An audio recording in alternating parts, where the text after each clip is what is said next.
Hello, hello. Can you hear me? Can you hear me? Hello. Let me know in the chat if you can hear me right now. I'm so sorry I'm running so late. I had a bunch of technical difficulties, but I think I got everything sorted. I just don't know how I sound, and I have no idea how I look. So I'm gonna get that all prepped real quick. I'm gonna be on in like, I don't know, 2 minutes? Probably.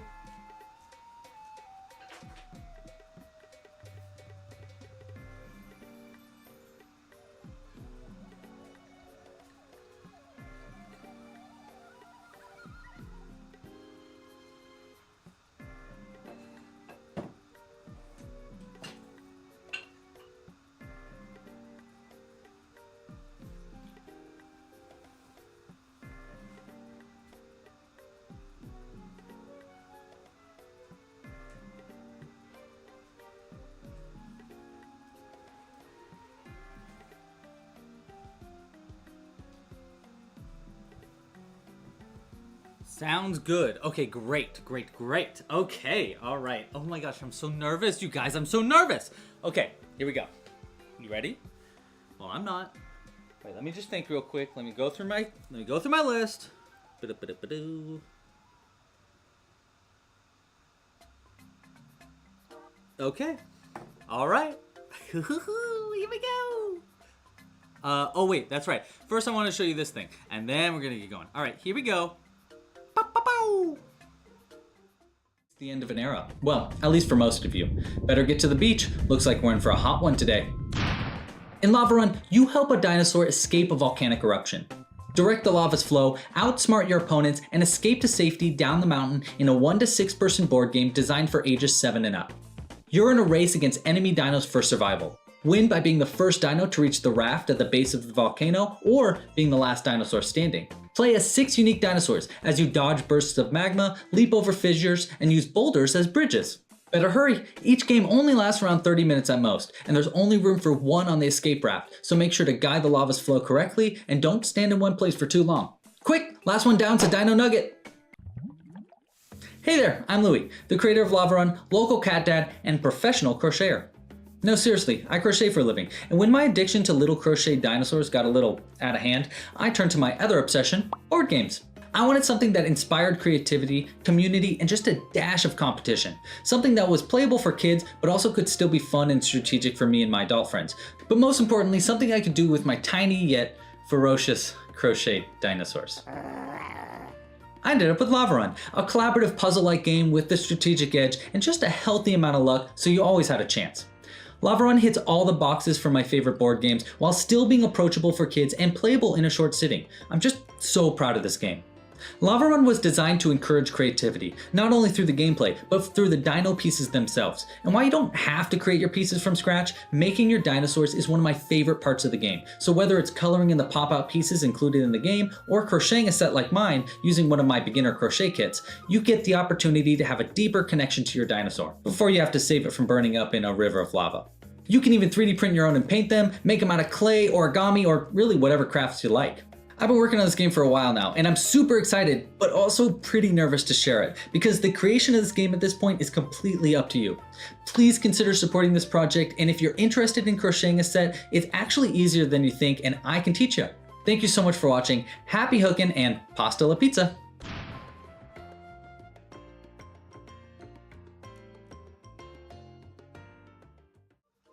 Hello! Oh boy, looks like maybe we have a lag. Hopefully not too bad of a lag. Well, we'll find out. Hi everybody, hi! It's happening! It's happening! It's crazy, it's crazy. I've been working on this game for so long, like 5 years now? 4 to 5 years, somewhere around that. So I've been working on it for a long time and I'm very excited to share it. And let's talk about it. Let's talk about it. Oh my gosh, how excited. Okay, so first off, here's the plan for today. Look, I wrote it down and everything so I didn't get lost.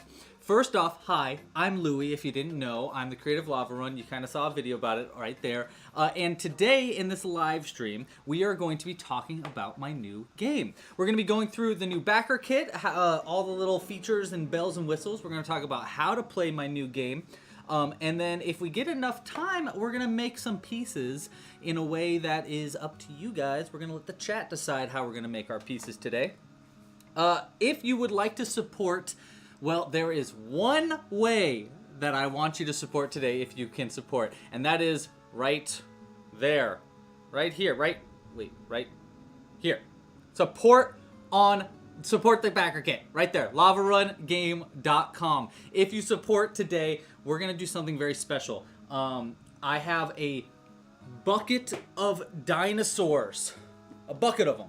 Now I don't have 119, it's crazy. I was expecting, oh, you know what? I'll put out a thing for everybody that backs on Backerkit. That was my plan all along. I don't have 119 dinosaurs though. You guys have already blown this up way beyond what I was thinking. So, oh my gosh, before we even go, thank you for everybody that has already backed. When I started the stream today, it was 110, I think. So we've already gotten like 9. So here's what I figured we'd do. I said that weird. I'm going to be putting dinosaurs back there for everybody that backs today. During the stream, we're gonna toss a dino in the background.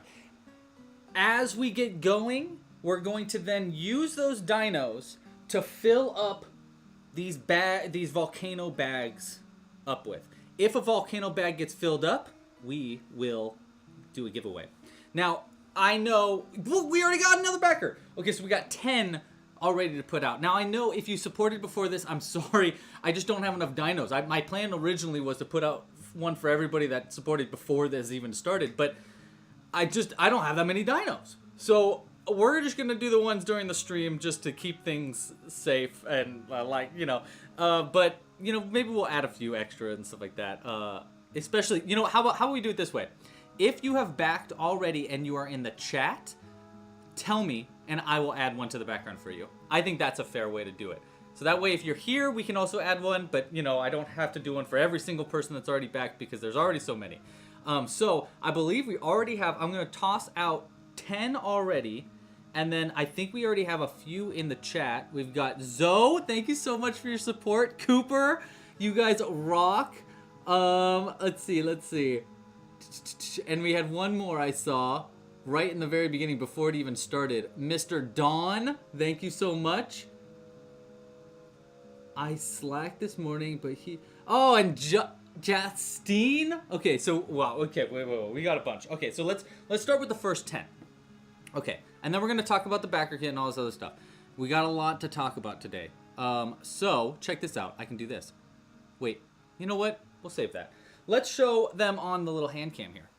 So we're gonna add one of these in for everybody for the first 10. So we're gonna go 1 and 2. So we're gonna go a stegosaur or triceratops to start. We got a stegosaurus. By the way, if you didn't know what Lava Run is, it's a board game that I made where you make all your pieces from scratch. I'm gonna add this one in nice and early. Terrence. We're gonna add this little gooby guy in here. So that's 4. Let's do this rainbow raptor because that's adorable. And this cute little T-Rex. You know what? Let's add his helmet because he's got a helmet. This is gonna be a part of the game eventually. I want to add little hats for everything. Okay, wait. So that's 4, 5, 6, 7. We're gonna add this Ankylosaurus. Oh man, I don't even have enough for this. 8. We're gonna add this raptor. This is actually a prototype raptor. I'm working on redoing the raptor crochet pattern so it's a little easier. So that's a prototype one. 1, 2, 3, 4, 5, 6, 7, 8. 2 more.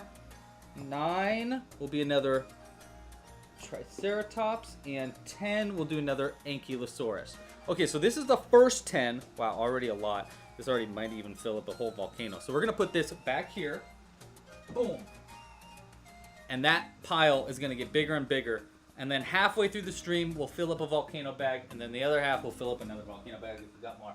We have a few more during the stream right now, so I believe we've got Cooper was number 2. Wow, we have someone even earlier than that. We got 1 for Zoe, 1 for Cooper. We got 1 for my dad. Thank you, Dad. 1 for Dawn. And one for Justine. All right, so that's 5 more to add to the background. So we got a pterodactyl. We'll add this cowboy raptor. Look at how cute that guy is. We'll add this orange T-Rex. And we'll do this green Stegosaurus.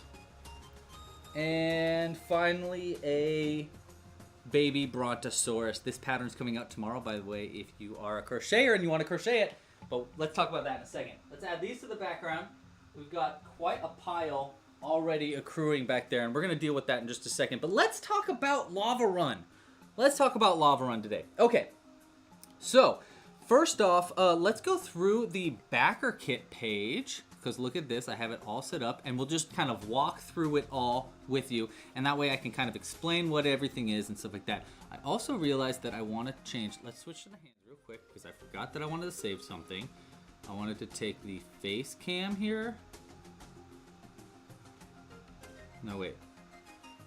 Uh-oh, did I freeze anything? No, we're good, we're good. Wait. Yes, so we want this camera, and we want this lava square, wait, that one, and we're gonna go ahead and copy it, and then we're gonna go like this. Boom, boom, and paste a reference. There we go. Wait, sorry, wait, one more time. What was I doing? Hands. Boom, because I meant to do this earlier, because I wanna be with you while we're going through this. It's the end of an era. Well, there we go. Thank you guys so much for your patience, by the way, because I know we were having some technical stuff going down. Boom. There we go. Now I'm here too. Hi. All right, so let's go through the page and talk about the new game. I'm going to shrink this just slightly. Is that still in camera? Yeah, that's good. Okay. So, this is my brand spanking new game. You guys have already seen the start of it here. We're just going to... How do I close that? There we go. We're going to just walk through what Lava Run is really quick. So, Lava Run is my board game where you help a dinosaur escape a volcanic eruption. You can... we're going to talk about all the rules in just a bit, but the big part about Lava Run is that it is a craftable game, which means that you can make all your pieces from arts and crafts, and I have a bunch of different ways that you can make your pieces too. So you can crochet your pieces, you can make your pieces out of needle felting, out of clay. We've got building block pieces, which are kind of like Legos, but they're not Legos. And then there are 3D print models, there's print from home models. There's a whole bunch of ways to make your pieces, but you don't have to make the game. In the classic version of the game, which we're going to show off in just a second, you can, it comes with everything that you need to play it. So it comes with the foldable board, it comes with over 100 playable tiles, and a bunch of pop-out pieces for the game. So you can play with these pop-out pieces. Here you can kind of see one right there. I'll show you a little closer in a little bit. But it comes with pop-out pieces, so you don't actually have to craft them if you don't want to. But I encourage that you do craft them because I think it brings a lot of significance to each of the different pieces. So I just like it a lot when you craft your pieces. So because of that, I've also added in customizable pieces in the game where they're pop-out pieces, but you can color them in. So that at the very least, you can color in your pieces if you'd like to. Okay. Is there any way to back 3 games or only 1? Oh, that's a good question, Amanda. I don't think I added that in there, but you know what? Maybe I will add that into the add-on section as like a second game. Let me figure that out after this because I didn't think about that until now because I'm a doofus. But yeah, so we talked about that. So we got a craftable game here. And we're going to talk about all the different alternative crafting kits in a second. But my favorite one is the crochet kit. It comes with everything you need to make 8 different dinosaurs. I did all the tutorials myself. I'm still coming out with new beginner tutorials every week this month as a promo for this whole campaign too. Yeah, there's a lot that comes with all these crochet bits. Then there's the alternative crafted options. So we've got needle felting kits, we've got a clay kit, and we've got Lego kits. We're going to look at those in a little bit as well. Then we got some videos and reviews, blah, blah, blah. Those are mostly me. Here's the how to play. Okay, we're going to go through the how to play a little bit more detailed in just a second, but this is a quick little gist of it. Basically, in Lava Run, you're trying to help your dinosaur escape the volcano by controlling where the lava flows. So every turn, you're going to play multiple tiles from your hand. That's going to help control where the lava goes. And then there's also event tiles. So these are special tiles that help you do special things like like jump over rivers of lava or create a bridge for you to walk over the lava. There's an earthquake, there's an asteroid. We're going to get to all of them in just a minute though. And after you play your tiles, you move down the mountain. The goal here is to either be the first one to reach the raft at the end of the beach or be the last dinosaur surviving. There's a pretty high likelihood that the beach will not be reachable. In that case, it is the last dino left standing, and you've got to play very strategically to try to trick your enemy dinos into go into places where you want them to go. There are multiple different pledge levels for this campaign. The first one is $22. That is going to be the craftable version of the game. So that's going to include everything you need to make the game if you want to. Not only does it include all of the crochet patterns, 3D print models, a digital version of the game so that you can actually play it on your computer, but also it will come with a printable version of the board and tiles so that you can print the board from home too. So there's a lot that comes with the craftable version. But if you don't want to deal with making your whole game, no worries, get the classic game. That's the main one that I'm pushing today, and I think it is great. We're going to go through it in just a second. It comes with everything you need to play the game, all the tiles, the board itself, this adorable box to put it all in, and it also includes the craftable version too, so you can also craft it if you want to. Next up is the Crochet Kit Bundle. So we've got a few bundle options here. The first one is the Classic Crochet Kit Bundle. This one is going to be all of the materials you need to make just the dinosaurs for the game. It makes 8 dinosaurs total, and it comes with a bonus beginner series so you can learn how to crochet if you don't know how to crochet.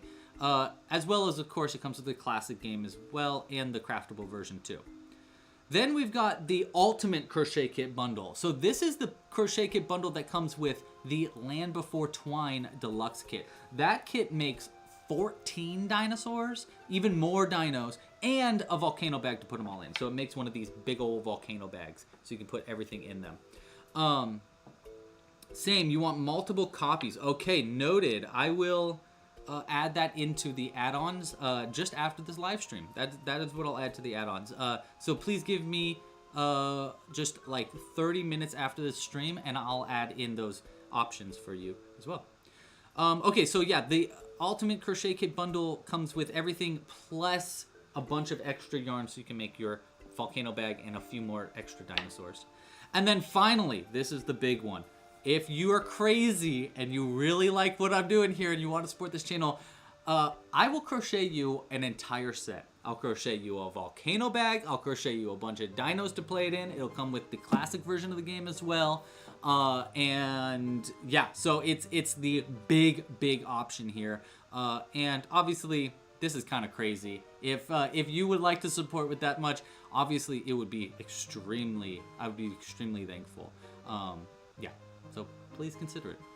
Okay, then we got some add-ons. So these are the add-on options that are for people that want to craft their game in different ways. So we've got the needle felting kit, which we're going to show in just a second. We'll show all these in just a second, but the needle felting kit's really fun. You can make needle felted versions of all your dinos. Here's a little Triceratops version that's needle felted that my friend made. That's really cute. We could do air-dried clay versions, so you can make them out of clay. This is this really cute Ankylosaurus that I made yesterday out of clay. I think it's just so cute. And then there's mini blocks. That's what we're calling them. They're basically kind of like Legos, but they're not Legos really. And they make little versions of your dinos out of building blocks. Then, of course, you can also add in additional crochet kits if you'd like to. Then lastly, for the add-ons, there is a custom crochet dinosaur. So if you want me to crochet you a dinosaur in whatever vibe you want, that is your option right there. So you can support this project and I will crochet a dino for you. I will also do this on live streams throughout this campaign. So campaign started today. It ends October 12th. And during the campaign, I'm going to be crocheting a series of these dinosaurs, probably multiple times a week during these live streams. And if you want one of these dinosaurs to be made the way you want it to be made and shipped to you, you can support by buying a custom crocheted dinosaur, and then I'll make it for you on the live stream. There's also only 100. I'm only offering 100 of these. I'm not making dinos forever because, you know, these aren't like the quickest things in the world to make. So I'm only gonna do 100 so my hands stay on my body.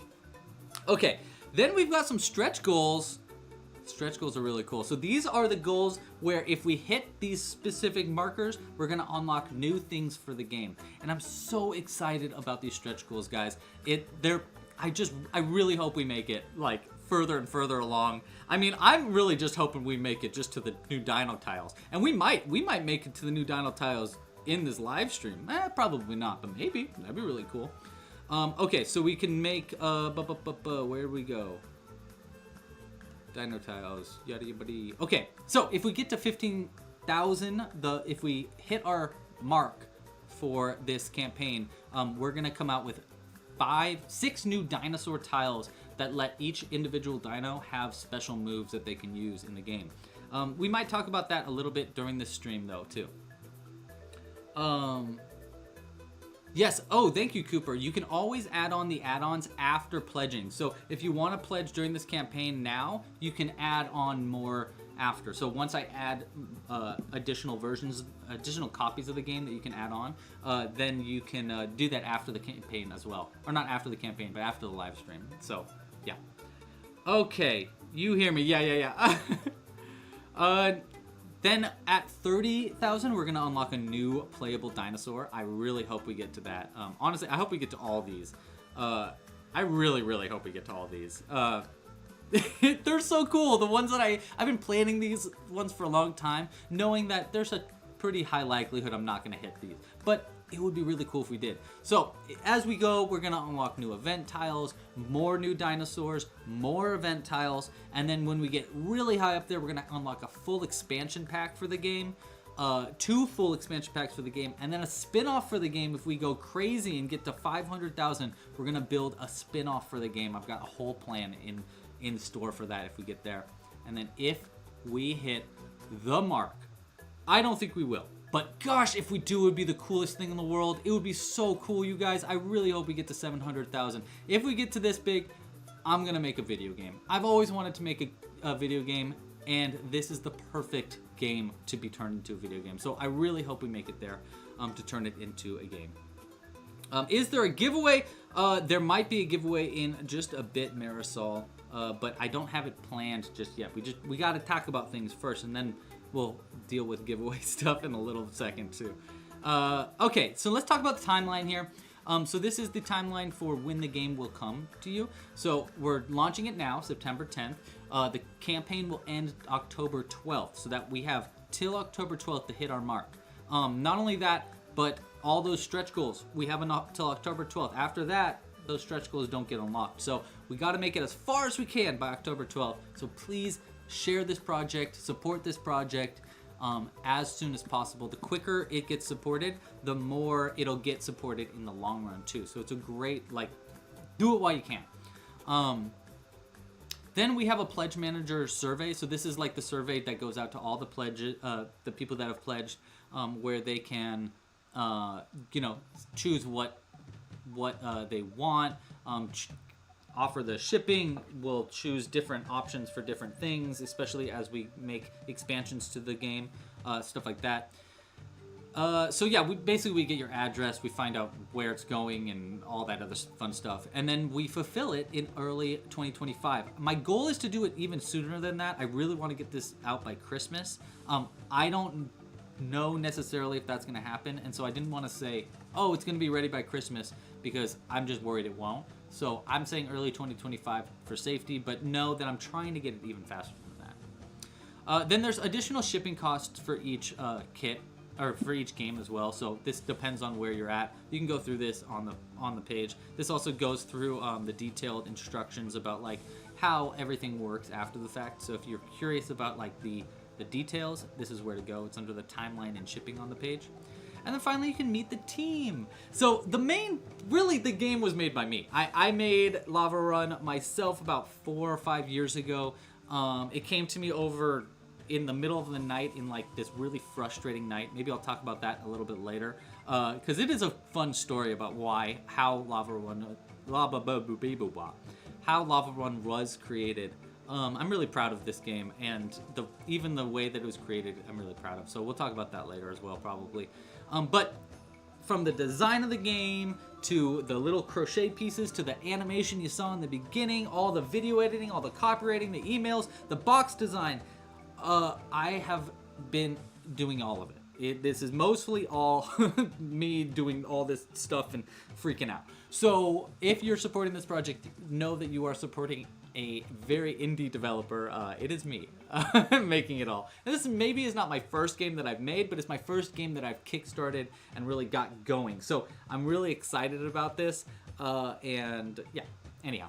Next up, we do have some other people that did help with the game. So I will say I didn't make all the game myself. In fact, all the art that's on the top of the board, not the box, I did all this box art, but the top of the board here, as well as the pieces in the board, so all these little pop-out pieces that are optional for the game, are all made, and the board itself, are all made by a wonderful artist named Dominic. You can check him out online. He's at Pen and Drink online.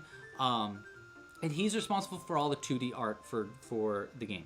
So that is going to be Dominic. You should really check him out online. He makes really, really funny comics. And he's just a really cool guy, good friend. We've been friends for a long time. So thank you, Dom. Next is Jules, my wife. Thank you, Jules. Jules is basically a co-creator for this game, but she told me not to tell you that. So, no, that I did. She's helped out a lot, though. No one has play tested this game more than Jules, other than maybe me, but Jules really has been all about it. So, thank you so much, Jules. I really appreciate all your help. I love you so much, and we'll see you in a little bit. If you want to stick around 5 p.m. on the secondary channel, Louie's Loops, we will be doing a playthrough. So me and Jules are going to be playing Lava Run live with you on the Louie's Loops channel after this. So if you want to join, you can. We're going to be doing a lot of live streams like that where we're going to be playing the game. So just keep a lookout. We'll be posting about it all the time. Lastly, Elliot, my friend Elliot Christian, it is responsible for the 3D printed models. So we'll talk about this in a little bit, but we do have 3D printed versions of all the dinosaurs as well, so that if you have a 3D printer, you can make your own. And then I really wanted to get those as an add-on on the game too, but we just didn't have the time to get that on the add-ons. But planning on, at the end of this week, we'll be adding on the 3D printed models. So if you want to purchase them as 3D printed models and then paint them yourself, you can. So it'll just be another craftable option that'll be available very shortly in this campaign. And Elliot's responsible for all the 3D print models, so thank you. And then special thanks to all of my extremely patient friends, family, and testers. Thank you all so much for all your help and giving me honest feedback. I really, really appreciate it. Yeah. I know I have a lot of crazy ideas, and sometimes I need some much-needed criticism, so thank you so much to everybody that has done that.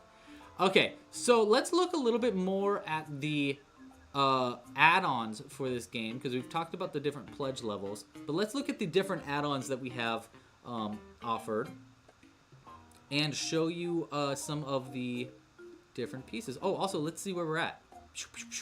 Oh, we've got 3 backers while we were doing that. All right, let's add some backers to the background too. So, can you see it in the little corner? You can, kinda. Here, we'll do this. Shwink. We're gonna add 3 new dinos to the background. Let's start with, we've got this adorable Brontosaurus that we hopefully will unlock during this campaign as a new piece. And I gave this one a little mustache because why not? So we'll add that one into the background. That'll be for you, Marilise. Thank you so much to be a supporter. We're going to add this other pterodactyl to the background. And let's see, we got one more here. Let's do... You know what, let's do the classic. Let's do the classic Triceratops. We're going to add this Triceratops to the background too. Thank you to all 3 of you guys supporting. We're gonna add these to the background. Again, if you back this project during the campaign, I will add another dino to the background for you. And we're gonna add those to a volcano very soon. Okay, well, now, what do we wanna do? Oh, that's right. Go back to this. We're gonna talk about these add-ons. Not the pledge levels, the add-ons. There we go. Okay, so we have a few different add-ons that you can add to this game if you want to. It's another great way to support the channel, or to support this project, of course. Oh my gosh, what am I doing? There we go. There we go. I just wanted to grab that guy, move it over, maybe scale it a little bit. There we go. Oh my gosh. My computer is freaking out. It's like so excited for me. I appreciate that, Mr. Computer. Okay, so we've got a few different options here for adding on to your game if you want to get the game and then add something onto it afterwards. First off, like I said, we've got a custom crochet dinosaur. So if you want me to crochet your dinosaur, that's the first option here. But then we've got a bunch of different kits. So we've got our dinosaur crochet kit, of course, that we were just talking about. But some really cool ones here. We've got a needle felting kit so that you can needle felt your own pieces. Let's see, should I start showing them? Here's one of the needle felted guys. You can see a little triceratops here. We've got this cute little raptor. I made the raptor. I got a little too detailed with it. He looks really kind of creepy, but I kind of love it. Well, we'll show you the rest of those in a little bit. And then we've got our clay kit so that you can make them out of clay. This is air dried clay, so you don't need to like heat it or anything like that. You just make it, you leave it out for a day, and then it dries up. I actually really like this clay a lot. It's kind of opened up a new form of crafting for me that I haven't been into since I was like a kid. But you can see this cute little, look how cute it is. Isn't it cute? Oh, we got another backer. Thank you so much, Amanda. Let's add another dino to the background for you. Let's add in, let's see, we're gonna run out of dinos soon. You know what? Let's go big. You get a big one today, Amanda, because we were running out of little dinos and we need to get more soon. We're going to add this awesome plesiosaur, or no, sorry, Parasaurolophus. That's what these are called. This is actually one of our stretch goals is going to be a Parasaurolophus. You didn't hear that from me, but we'll see if we get there. But this one is actually made by Drewby Zoo, another crochet artist friend, and this pattern's actually coming out for Club Crochet members and for people that have supported this project later on next week. Okay, so we're gonna add this to the background for you. Ooh, that's gonna fill up a volcano real fast. Okay, so we talked about the clay kit a bit. Let's look at the building block kit. So these are essentially, they're not Legos, but they're very similar to Legos. Just these little cute kits that make these adorable mini dinosaurs. It comes with 12 dinosaurs, and then you can also use all the pieces together to make one giant dinosaur. You can play the game with the little dinosaurs. You can't play with the big dinosaurs. So I haven't even made the big dino because I'm like, well, I only want to play with the little ones. So yeah, that's the case there. Okay. So that's that one. And then lastly, there are enamel pins. So if you would like to support and get some special pins, you can. If you back this project today, you're going to get a pin with your game regardless, though.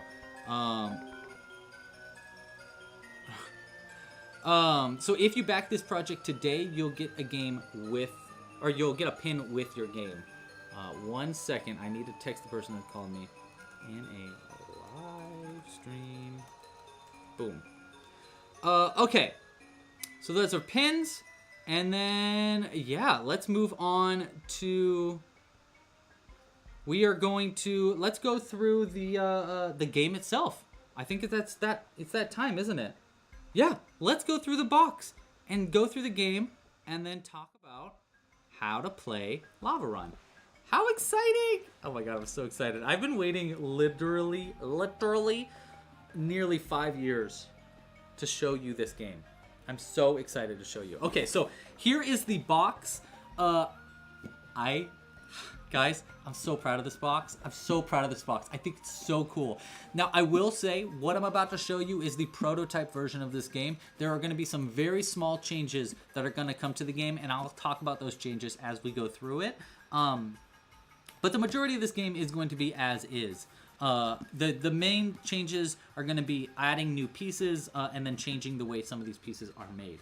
So let's go ahead and show you. Let's start by, oh, actually, let's show you the box itself. So we got the top of the box is really cute art from Dominic.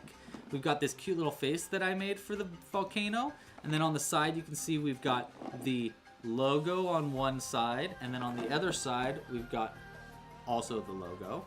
So that way you can have it facing whichever way you want there. And then on the back of our piece here, we got all the instructions or like what this game's all about. And then this one's my favorite part. On the bottom of the box, you know I added a butt crack. I couldn't help it. So it does come with a butt, and look at those little fossils that he sat on. It's really cute. Okay, so that is the box. Now this is this really cool feature that was not actually planned for the game, but I really like it, is that when you open the box, it opens like a volcano, like it's gonna erupt. Oh, we got a supporter.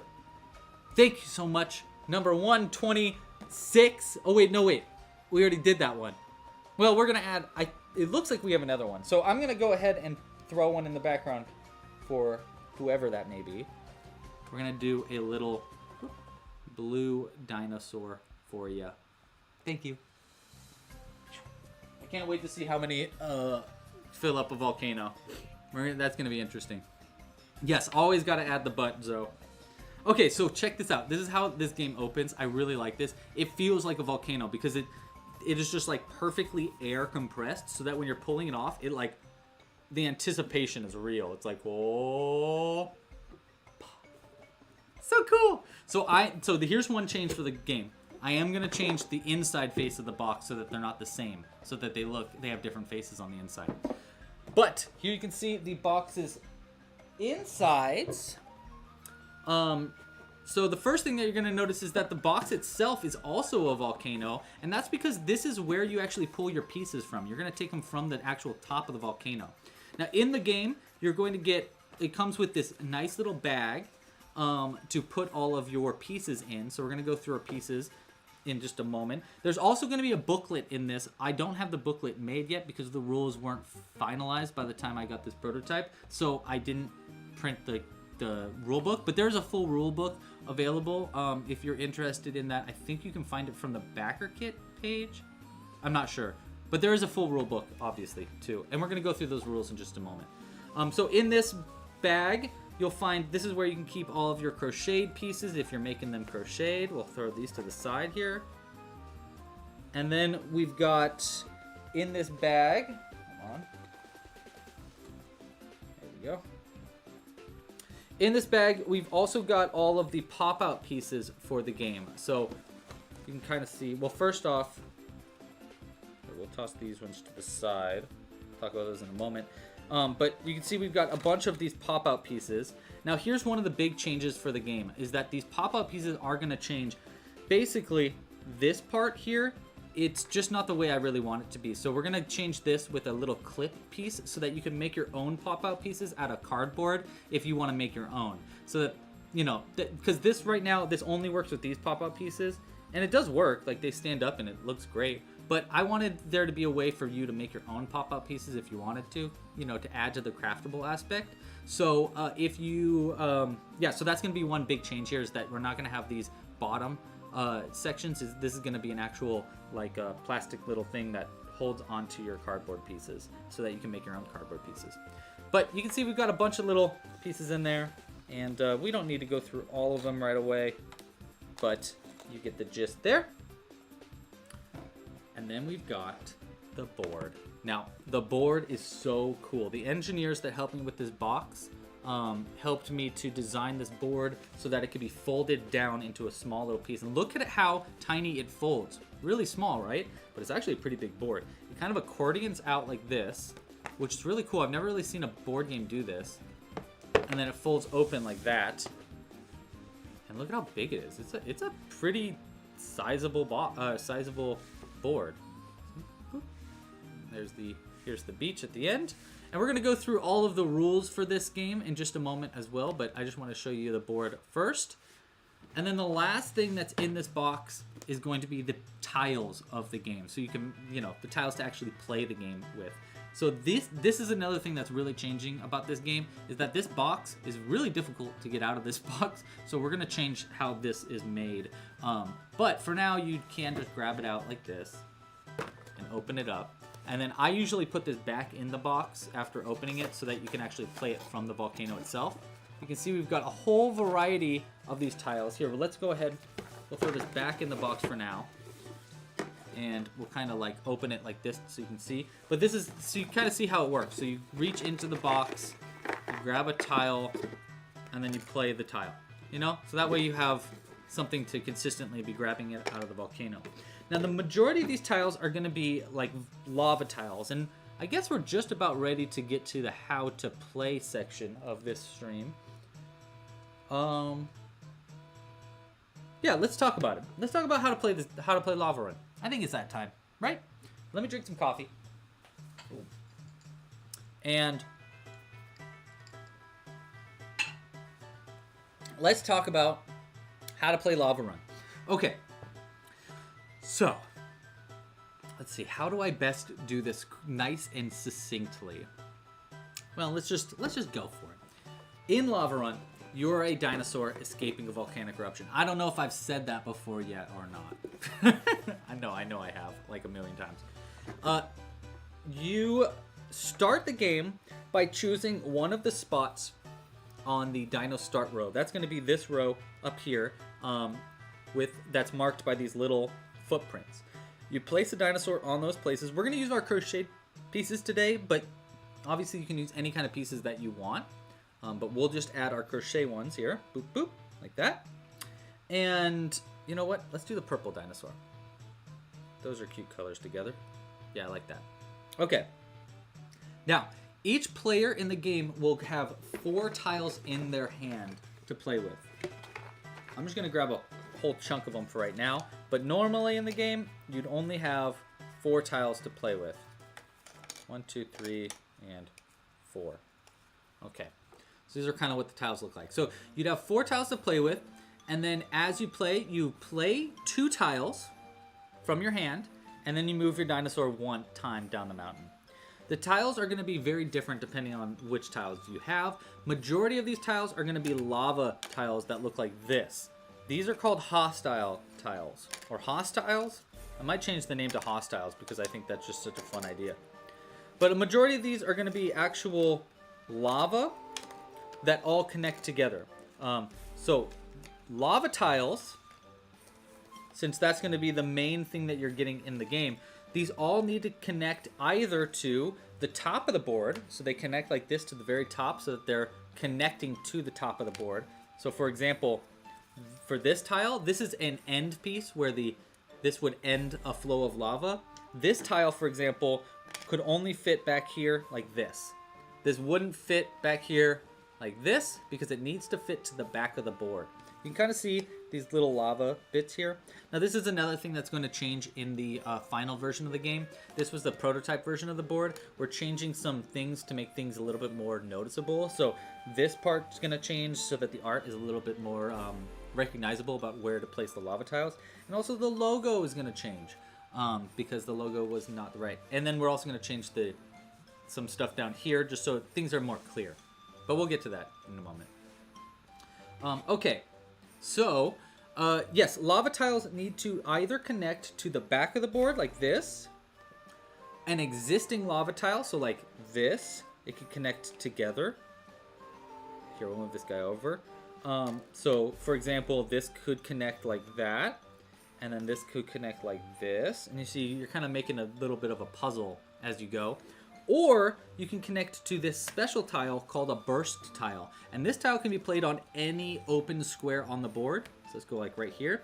And then from that, you can start playing lava tiles connected to that burst tile. So it makes a new place for lava to start growing from. Like that. Yeah. Okay, so that's lava tiles. There's also a hostile tile called a pit tile, and that's going to be this fella right here. This creates a hole in the ground, which will permanently make a space hostile forever. By the way, what does a hostile space mean? That means that a dinosaur cannot be standing in that tile. So you can't play lava squares on top of another dinosaur. But you can play it on top, but you can play it in such a way that a dinosaur has no option other than to move into a hostile square. So basically, you're trying to play this game. You're consistently trying to create little traps for the other dinosaurs. So for example, we're gonna go like this, and we're gonna slowly create this little bit of a trap there. And then if there's a dinosaur in the middle here, and he has no option other than to jump in the lava, then they're out of the game, and they're extinct. There are ways to get out of that. We're going to talk about that in just a second. But this hostile tile, called a pit tile, is going to be the only tile that is permanently lava. So you can play this not only on any open square, like this, but you can also play it on top of another lava square, so that you can make it so that you can get rid of lava squares. So like, let's say I'm right here, for example, someone played this burst tile here, and I'm like, uh-oh, I don't want someone to start playing lava off of this burst tile. You can use one of these pits to play over a burst so that it's no longer playable off of. So it kind of can be used defensively as well as offensively. Okay, so that's the hostile squares. Now let's talk about some special tiles. There are 4 special tiles in the game that are going to be hard for me to find because there's only a few of them. Aha! I found one! I found the big one. Okay, so there's 4 special tiles in the game that you might get during the game that can help you succeed in escaping the volcano. Hold on. I'm just looking for the last one. I don't know where it is. Bloop, bloop, bloop, bloop, bloop, bloop, bloop, bloop, bloop, bloop. And it's like the last tile I'd grab, huh? So most of them are going to be like jumps and boulders. Man, where's the earthquake? Wow. It's very rare that you don't find an earthquake so soon. It's really hidden in here. Where are you at? It's a big purple tile. How am I not finding it? Oh my gosh, it's like gonna be, watch, it's gonna be like the last ones that I grab in here. Aha! It is. There it is. Earthquake. Okay, so there's 4 special tiles to go through. For now, if we hit certain stretch goals during this campaign, we're gonna have other special tiles that you can also play with. So let's start with the jump tile. It is probably one of the most useful special tiles. That's gonna be these little footprints here. And that's gonna give you 1 extra movement on your turn so that you can go into an extra space. So normally, we're gonna go right here. Normally at the end of your turn, you have 1 movement, which means you have to move 1 space on the board. You can move diagonally as well, but with a jump, it gives you 1 extra movement on your turn. So if you play this tile, it means you get 2 movements, and as long as you don't end your turn in a lava square or a hostile space, you are safe. So that means you can jump over lava and jump over other dinosaurs that are in your way. So this is a very, very helpful special tile, is the jump tile. Next up is the boulder tile. And this one, oh my gosh, this is probably my wife's favorite tile. She uses this to beat me all the time. It's very frustrating, but it's also great. So basically how this tile works is it can be played in 2 different ways.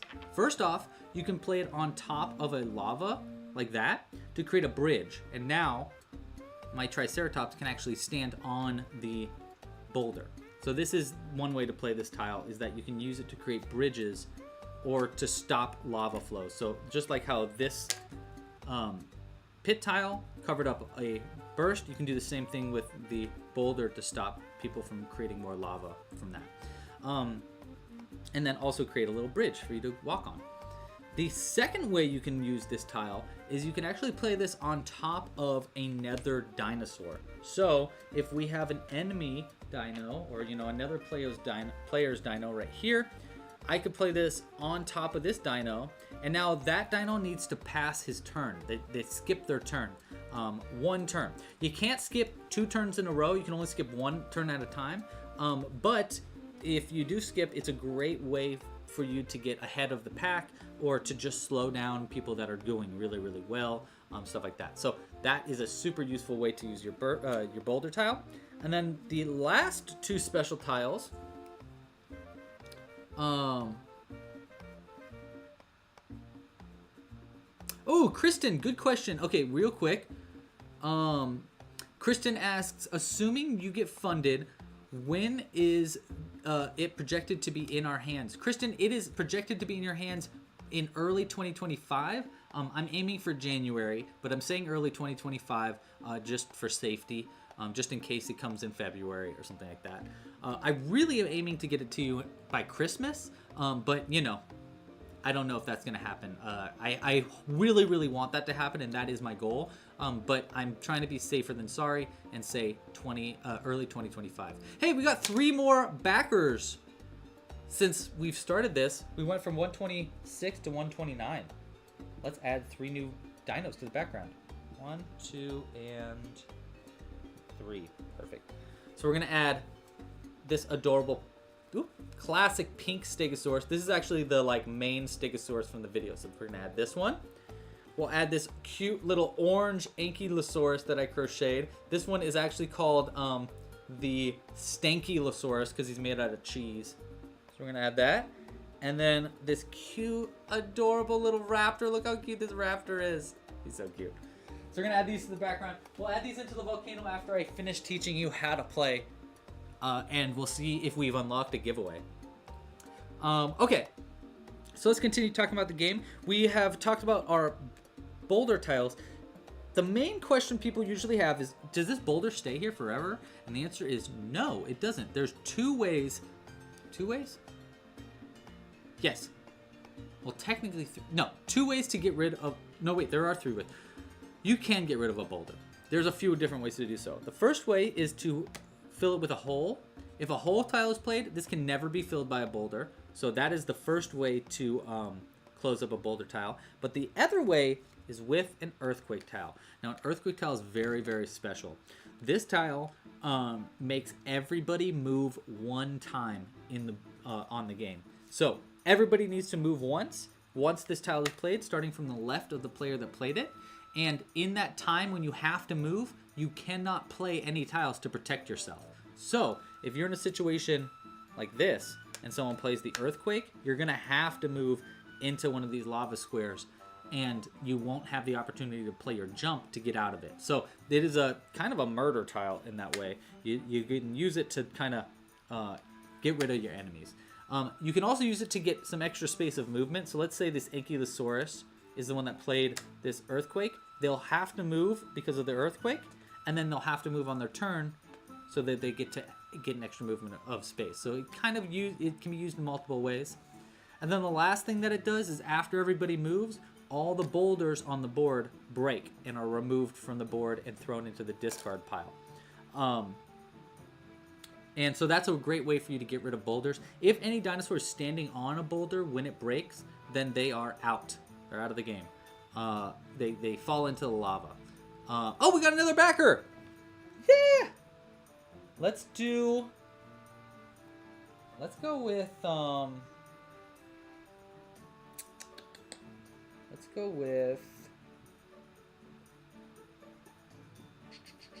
yeah, let's go with this fancy, what's her name? Livestream, what did we name this? I think we named her Rosie. He's a little hippie pterodactyl. Got a little flower on their back and little flower hair. So we're gonna add this to the background for you, Mr. 134. Thank you so much for your support. Woo. All right, we are almost fully backed on day 1, which is crazy. If we are fully backed on day 1, that would be the coolest thing in the world. Please support this project. That would be so cool. Okay. No way, really, Cooper? Whoa, really? Hold on. I want to see that. Boom, boom. Cooper said that someone already pledged. Oh, one of the 5 volcanoes has been claimed. Okay, I guess I gotta get crocheting. Thank you so much, whoever that was. Big time thank you. So yeah, we're gonna be making a volcano and a bunch of dinos very soon for that, whoever that is. If you are on this live stream right now, make yourself known. Thank you so much. All right. Let's switch back to this. Wow, that's awesome. Okay, cool. So that's the earthquake tile. Then the last special tile, the infamous asteroid.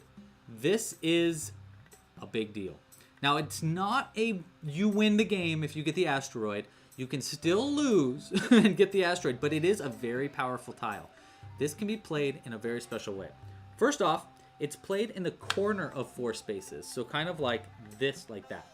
It hits 4 squares at a time. Let's move this out of the way. So if it were to be placed right here, for example, it would hit this, this, this, this. All 4 of these squares. When it hits this, all the lava in those squares are removed from the board and returned back to the volcano. Okay, so we'd return all these ones back. And then in addition to that, if any dinosaurs in one of those squares, so let's say our Triceratops is here, it hits that, all those lava are gone, but also the Triceratops is sent all the way back to the starting row. They can choose whatever space they want, but they have to go all the way back to the back. The person that is the victim does get to choose their space though. So we're gonna go with, let's say the Triceratops would go there, for example. So that is the asteroid tile. Very, very special tile, very powerful. Okay, then the last thing is to move, right? Wait, so we played our tiles.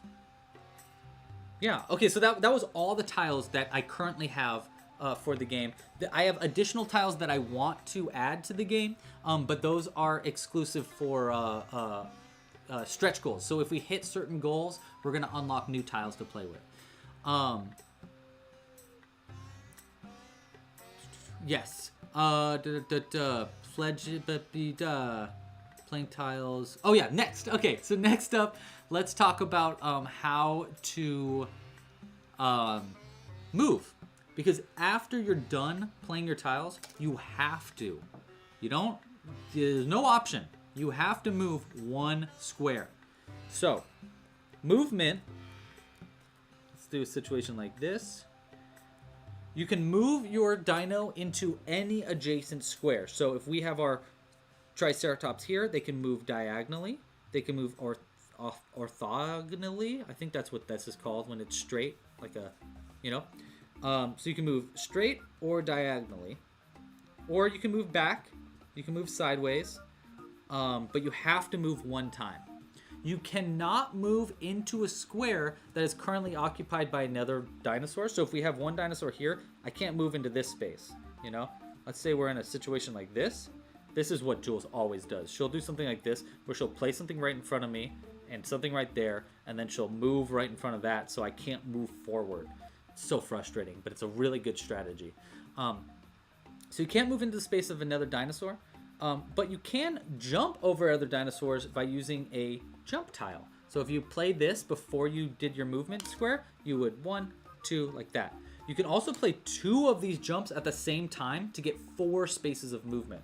Or wait, 3 spaces of movement. So if I was here and I played 2 of these jump tiles at the same time as my 2 tiles that I can play on my turn, I would go 1, 2, 3 to get really far ahead of the pack. You can also jump. You don't have to jump in a straight line. So you could go from here. You could go 1, 2, 3, like that as well. It just gives you 1 extra space. You don't have to continue going in the same direction as your first movement was. Jules said I taught her that move. Yeah, and you take advantage of it.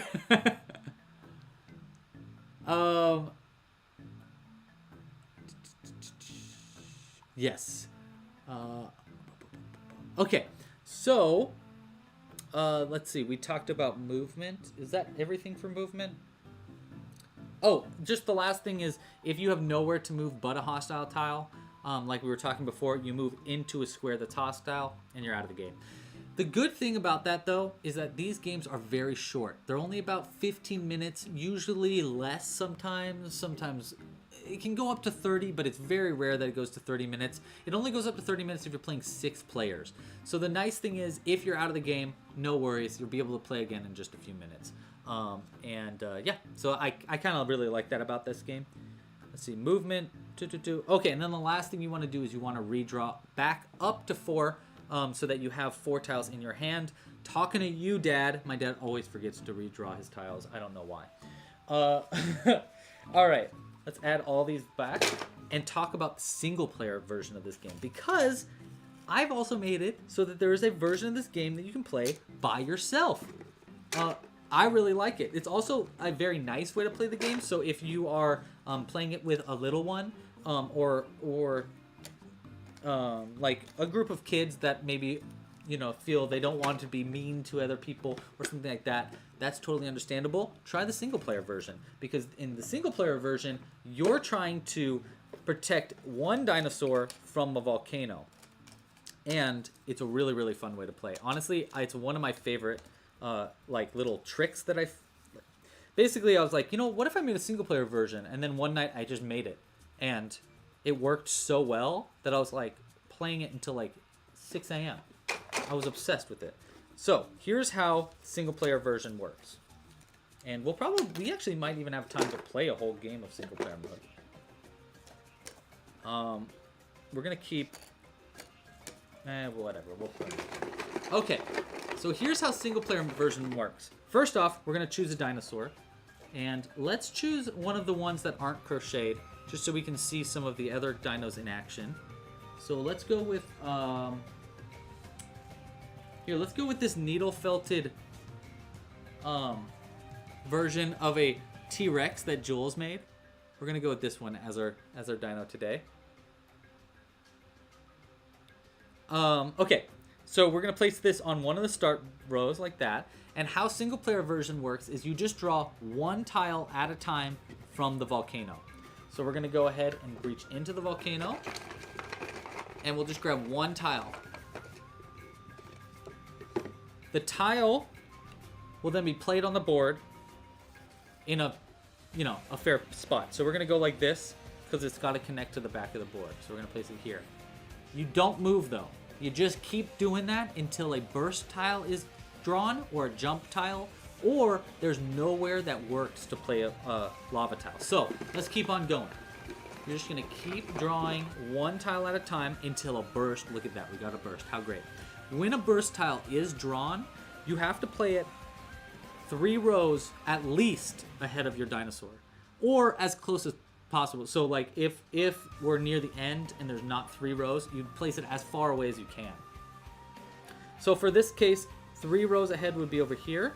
So we'll place it at least into this row, maybe even further down.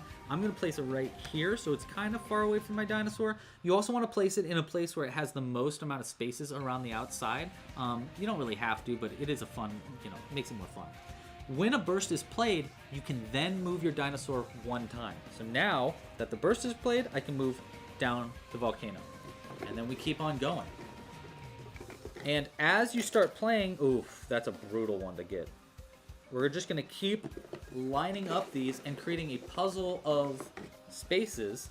Ooh, this is perfect. Okay, so there's also obviously gonna be event tiles that are included in the game. So when an event tile is played, this time it's a little bit different. So a boulder is kind of special in this version because you can play it over top of another square to close up the lava. Because that is really the game here, is you want to close up all the ways that lava is happening. You want to try to make it so there's no place where lava can go in a legal spot. So, so that it lines up. So that's where a boulder here would be really useful, because we're going to place it over the burst so that this burst can't be played with anymore, and it closes up another spot. That's the game here. We're just going to keep going though. Okay, another lava. We're gonna play it like this so that it closes the board up a little. And we're just gonna kind of keep doing that. Ooh, cool, a closed one. That's great. This one's really useful in this version too, because it actually actively closes it. Oh, look at that, another closed one. Let's play the closed one here, because we're trying to get to a spot where everything is closed up. Oh, we got a burst. That's a little frustrating because it makes a bunch more spots where lava will go, but we do get to move, so that's important. And our goal here is to get to the end of the volcano. Boom. We got another lava. So we're gonna place this one. We'll place this one like this. And we're almost all closed up here. Ooh, cool. Oh wait, no, that's right. Let's close that up. And you can see it starts to go quicker and quicker as you get how to play that straight piece here. And we're gonna hope that we get something to close everything up. Okay, a curve. We're gonna curve this one off of the board to close it up. And then another, this one's a little brutal because it makes 2 new spots. You can kind of see how the game is gonna be. Oh, cool, actually this is perfect. This is perfect. We actually want this tile this time. So this one is a 4-space tile, but look, it won't fit. It won't fit anywhere because if we put it here, it won't connect. It can't connect up here. If we play it here, it can't connect up here, and there's no other space for us to play it. So if that's the case, this counts as a burst tile, and we have to play it 3 spaces ahead on 1 open square. So let's play it right. We have a lot over here. You know what? Yeah, let's just keep it going over here. Keep it away from us.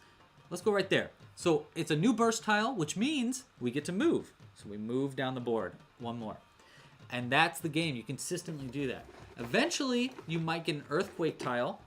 And if you do get an earthquake tile, you'll move your dinosaur back 1. And both of these, all the rocks will break, revealing the lava that is hidden beneath. And yeah.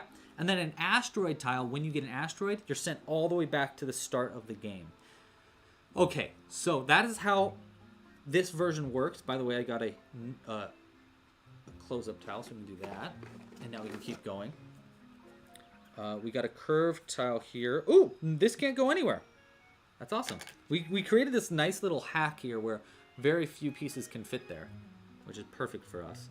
1, 2, 3. So we put it like here, and then we can move down the board. If you make it down to the end of the game and you complete, you get it. You get to safety. Awesome. Congratulations, you won single player mode.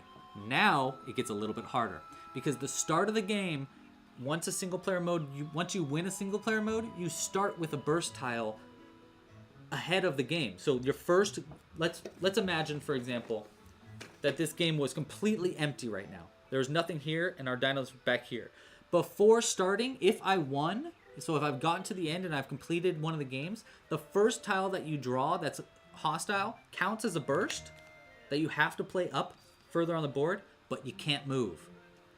And then that's like difficulty number 1, 1 burst tile. Difficulty number 2, 2 burst tiles. So as you start getting further and further in single player mode, you can continue completing the game. It gets harder and harder every time you start it. My record is 8 wins in a row. After that, I barely made 8 too. It's very, very fun. Honestly, I think it is a super duper fun version of the game. And yes, like Zoe said, it is a great online digital version of the game. So I'm hoping we get to the support that we're really, like, if we can get to the highest supporting tier, we're turning this into a video game. And that's going to be how the game works when you're playing by yourself. And then there's going to be an online version and stuff like that. So that is single player mode. If you have any questions, obviously let me know in the chat right now. And let's add a few more dinos because we got 5 more supporters while I was going through that single player mode. So 1, 2, 3, 4, and 5. Guys, we are so close to our goal. We are only 2. Oh my god, we're so close. This is so exciting. Okay, first off, let's add some dinos to the background and then add them to a volcano. By the way, let's go ahead and clean this off. If you got any questions on single player mode, we might play a game a little later that's single player mode. I really like it. It's a very fun version of this game.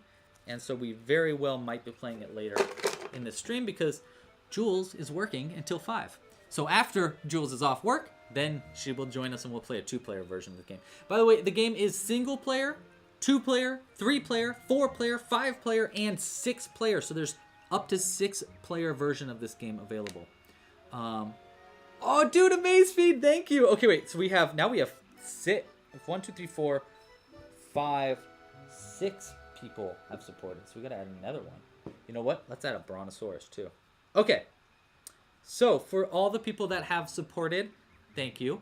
Let's start with this adorable, cute little magic triceratops that we made in a stream a few weeks ago. Cute little guy right there. So that's for number 131. Thank you. We're gonna add this to the background in just a moment. We've got a cute brontosaurus, a blue brontosaurus here for number 132. This is one of our stretch goals, by the way. Hopefully we get to our first big stretch goal so that we can add a new dino to the game. This is a very special tile, or piece. This is our plesiosaur piece, and this is actually a super duper far stretch goal. So if we get to a far enough stretch goal, we're gonna add this dinosaur to the game, and I've got a really fun special ability for this one. Which we'll talk about special abilities when we reach, if we reach our goal. In fact, we might talk about special abilities in just a moment, actually. This one's really cute. This is actually a Doomling.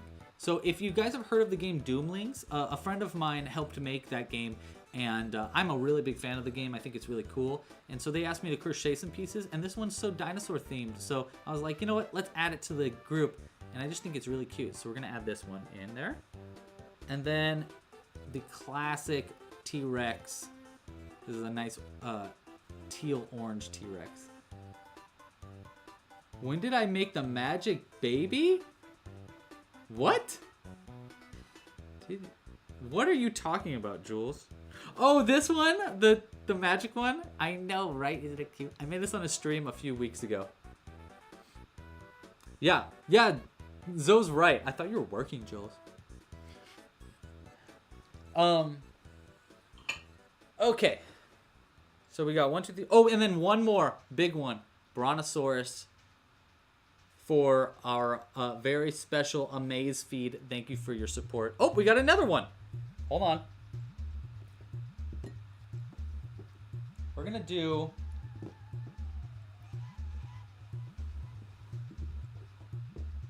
We're gonna do this Ankylosaurus. And we're gonna add a chef hat to this Ankylosaurus for number 137. Thank you for your support, 137. We're gonna add those. You know what? Let's start adding these to the volcano now that we have... Let's get these guys out of the way because these ones are not getting added in. These were not for supporters yet. We'll give back to these ones. Put these ones over to the side. These ones are going into volcano. And all these ones are going into volcano. And we'll see if we can fill up the volcano.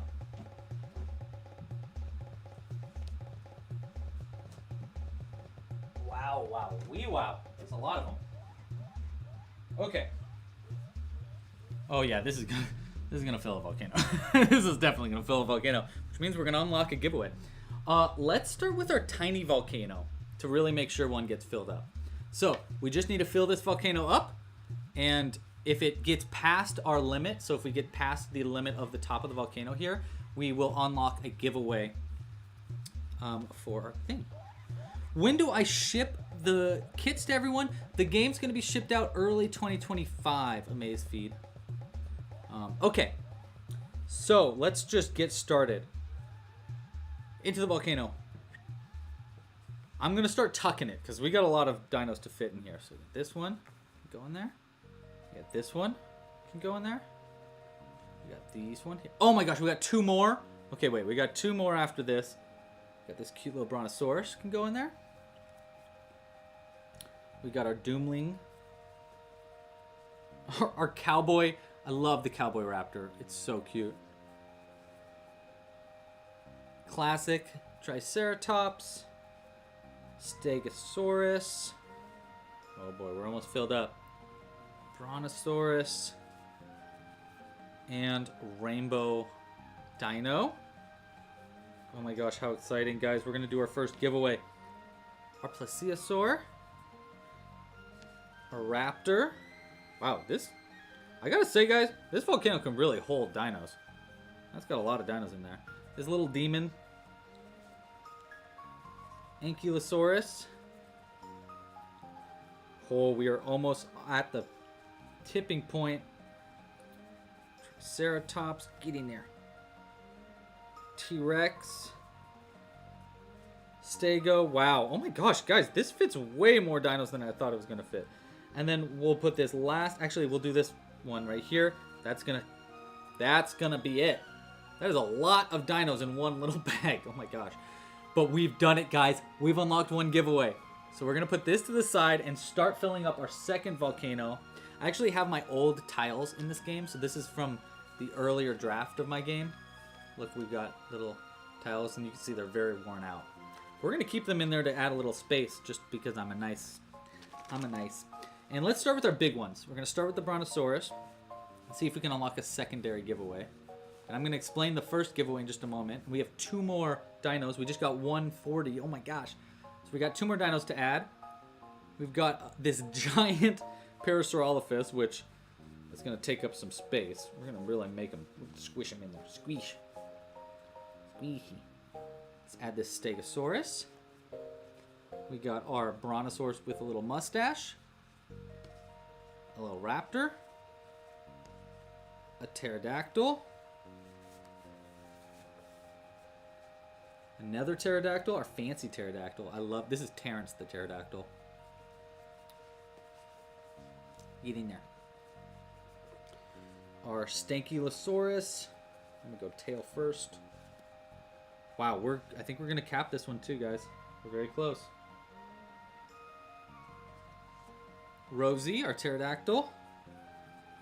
Gonna very gently go in there because they have some gentle pieces to them. Another pterodactyl. Oh my gosh, you guys, we're gonna unlock a second giveaway. Wow. Wow. It's because of those big dinos. Yeah. Wait, we can get, there's a whole space right here. Nice tri-dinos. You guys gotta squish in there for me. T-Rex. And then our very last T-Rex is gonna be it. And then we've got 3 more on top of that. So this is our last T-Rex. And that's gonna cap off our second bag. We got 2 bags filled with dinos already. Okay. Here's how giveaways are going to work today. First off, we're going to do 2 giveaways actually per volcano. The first one is going to be for everybody that's backed the game. We're going to do 1 random giveaway for one of the 140 people that have backed. Oh, by the way, we have 2 more dinos to add in to another volcano. So we're going to add these 2 dinos to the background here, and we're going to add those to another volcano in just a sec. And then we've got a free giveaway that's going to go on as well. So what I'm going to do is we'll do 1 giveaway today, and we'll do, let's do 1 giveaway now. So we're going to go ahead and, 1 second, guys. My camera is dying because I forgot to charge you, Mr. Camera. So let's go ahead and plug that in real quick. Where's my plug? Here we go. We don't want this dying in the middle of the stream.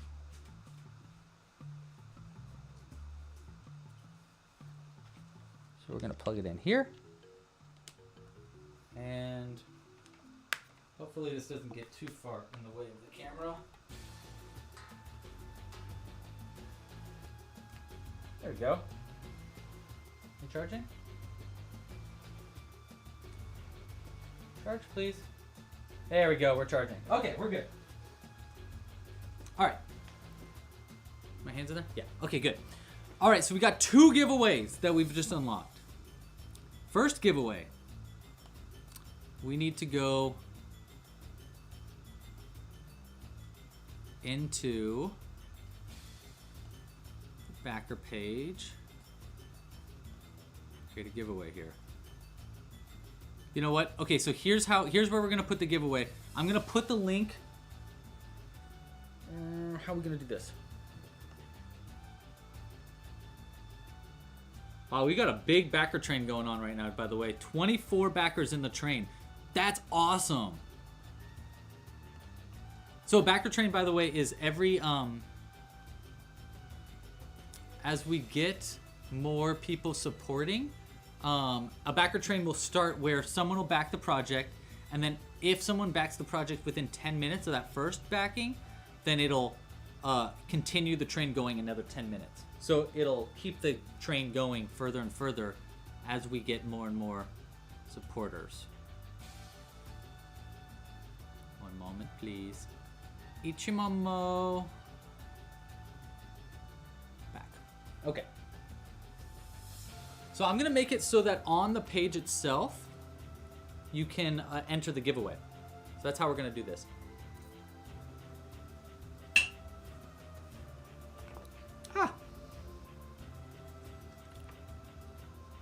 So we're gonna add an achievement, no, a discussion. And we're gonna create a new discussion here. And I remember how to do this. Live stream giveaways. Okay. Support.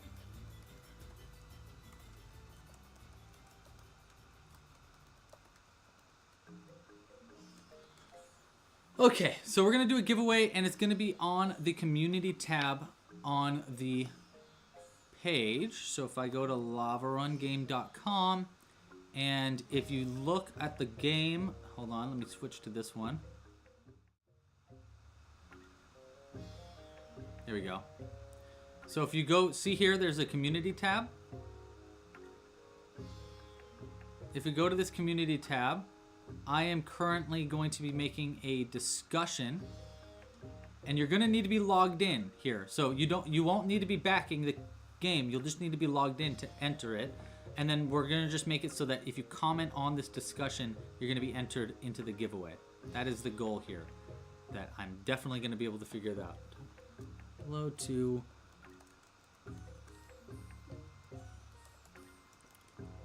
giveaway unlocked.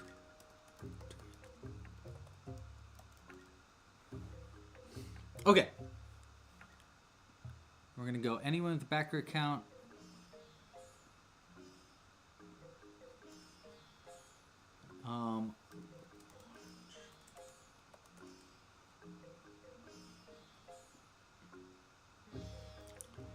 One person chosen. Okay, so one person is going to be chosen at random from the people that comment.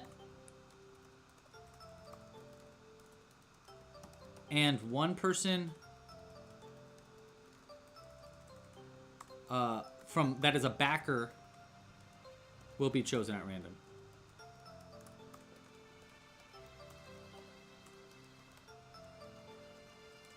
Winner will get an additional pin on launch.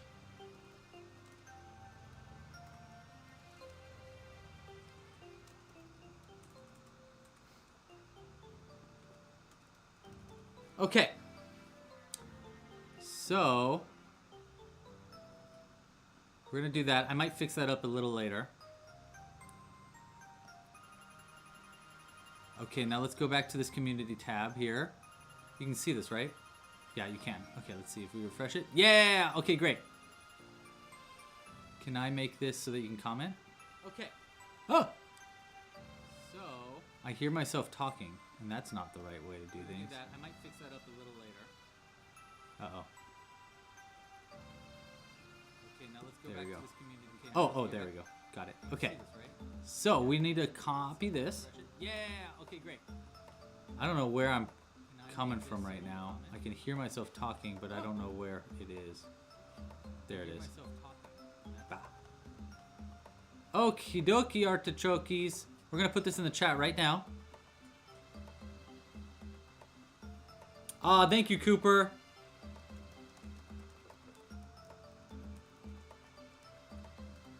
Boom. This is so meta. Yes, it is. Yes, it is, Jules. So entered in the chat is the giveaway. I'm not going to choose who wins the giveaway until probably later, maybe tomorrow or our next live stream. But comment on that. You'll need to log in with your account to comment. But comment down there. You don't need to be a backer to enter the giveaway. You just need to enter. You just need to be logged into the website, and then you can enter the giveaway. And we'll choose a winner at random. We're going to choose 2 winners for each of these things. So we're going to do this. Probably we'll do another one a little later as well. Let's get our second volcano bag here. And we're going to start to... We've got 3 more backers while we've been waiting. While we've been trying to get that going. So we're going to also add another 3... Oh my gosh. Another 3 dinos into the bag. Okay, so we got another bag. Hold on. Where's my other volcano? Here. Okay. I got one more volcano bag here. Boop. Let's start filling this volcano bag up too now. Switch to this one. So we're gonna add, we'll add this baby brontosaurus for, this was, we started the last one at 138, I think. So we got 1, 2 is gonna be the stegosaurus. Let's add in, let's add a big one because I'm a nice. So we're gonna go with this. This is actually this is Jimbo's favorite toy, his little plesiosaur. So we're gonna go ahead and put that in there, and we'll give it back to him later. So that's 3. We've got 7, I think. Because oh my gosh, we're up to 145. Okay, so we got 4 was gonna be. We're gonna add this stegosaurus in there. That's for number 1. Wait, so that was 1, 2. How many did I add already? 1, 2, 3. So that was 40. That was 39, 40, 41, 42, 143. We're gonna add this cool ankylosaurus. 144 for this T-Rex. Cute little T-Rex, classic. And okay. And then finally 145, we're running out of dinosaurs. We're gonna go with this, we'll go with just this little raptor for 145. Cool. All right, guys, we're running out of dinos though. Let's go ahead. Oh my gosh, they're actually really heavy. So we'll keep loading this up as we go. And yeah, we'll keep that right there. Let's put these volcanoes away for right now. Actually, we'll put them back here. Okay.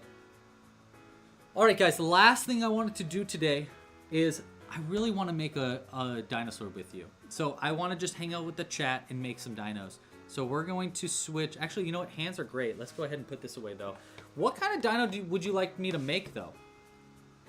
It is up to you. So we're going to go ahead and do a... We're going to go ahead and do a poll right now in the chat. And we're going to choose what kind of dino to make. Kind of dino should we make? We can do crochet. Of course we could do crochet. We could do clay. We could do building blocks. Or maybe we call those mini blocks. Let's call them mini blocks or needle felt. Boom. Okay, vote now in the chat if you would like to see me make a dinosaur. You can choose what kind of dino you want me to make. Do you want me to make one that is crocheted, one that is clay, one that is mini blocks, or one that is needle felt? Choose now. I'm gonna do that one. Do I get to vote? Yes, I do. Okay, and we're just gonna let this go to maybe 20 to 30 votes, and then we will start making our dino.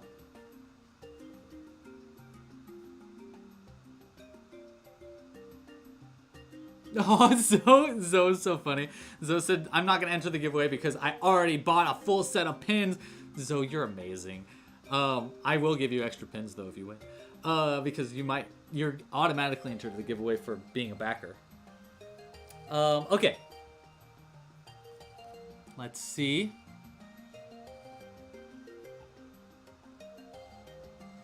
Oh, we got another backer. Okay, let's add another dino. We're gonna go with... Okay, we're gonna go big because we're running out of tiny dinos. So we're gonna go ahead and add this dino, our little brontosaurus here, a big brontosaurus here, into the bag. That one, we might unlock 3 giveaways today, which is crazy. Okay, so we'll keep this guy right there. All right. So we're making a dino. We're making a dino. What kind of dino do you guys want? We only have 15 votes so far. You know what? Let me go to the bathroom real quick while you guys are voting.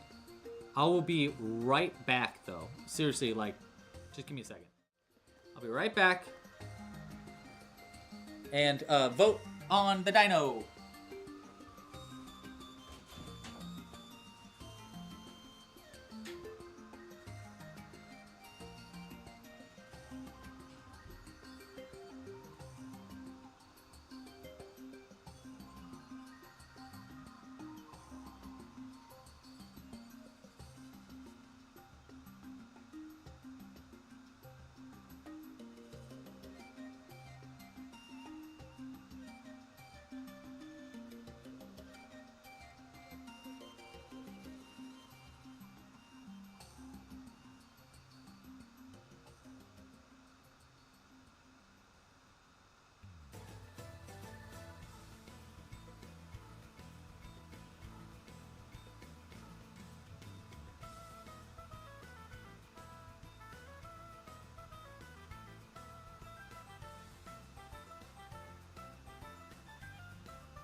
We've got a special guest. Guys, we got a special guest. We got a special guest. Yeah, you, Jimbo. Come here. Come here. Come here. You want to say hi? We've got a special guest on today's stream. Jimbo, my kitty cat. Hi, buddy. Hey, buddy. Jimbo's been very nice and patient out there. But it's time to hang out. Yeah. There you go. You can be right here. We're going to needle felt you. We're going to turn it into felt. This is perfect. Wow. Wow. Look at this dino that we found. Hi, buddy. You guys are very nice. You're being very sweet, which is very cool. I like you when you're nice. Do you want to come down? Or do you like it up here? Okay. You choose. You be patient. Oh, yeah. Hey, we got another supporter. Thank you for your support. Let's add another dino to the bag. Here, do you want to choose? Do you want to choose which dino? You want to put this in the bag, Jimbo? Okay, well I'll put it in the bag for you. We got a little baby brontosaurus to add to the bag. Okay, okay. Jimbo demands the pets. Pets and licks. Pets and licks. Okay. Sweet kitten. What a sweet boy. Thank you. Watch it, bud. Trying to bite me. We just called you nice, and then you try to bite me in the face. Zoe has made needle felt out of cat hair before. Well, that's great. I want to do that. Okay, we're going to choose what we're making, Jimbo. What do you think it's going to be? I think it's going to be needle felt. Which means you're going to have to get moving. Because I can't needle felt with you on here. You're going to get hurt. Go ahead and let's go ahead and grab our needle felt thing. Jimbo, will you watch the live stream while I do that? Be patient. Be good. Be nice. Don't say anything terrible and get me canceled.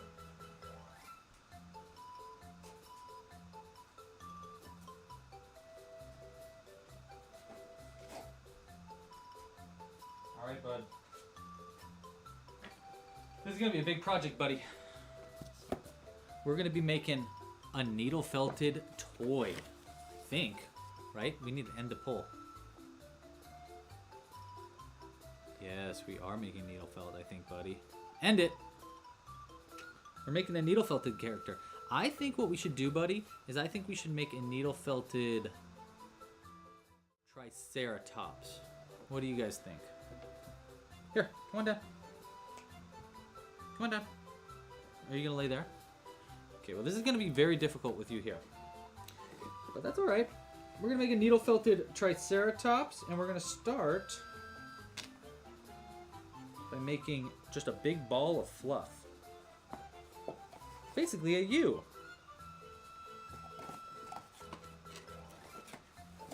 Yeah.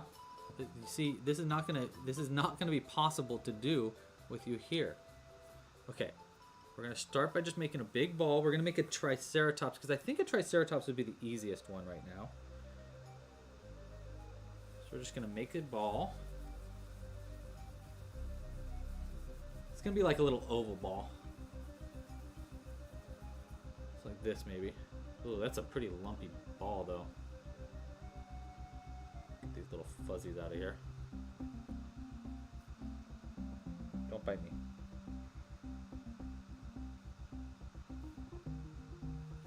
There we go. Okay. Give me a needle. Don't bite me. So bitey. Okay, we're switching this cam. We're doing a face cam. Maybe. Actually, my computer's... Uh-oh. Jimbo, things have gone kaput here. Have they? What happened? Minimize? Maximize?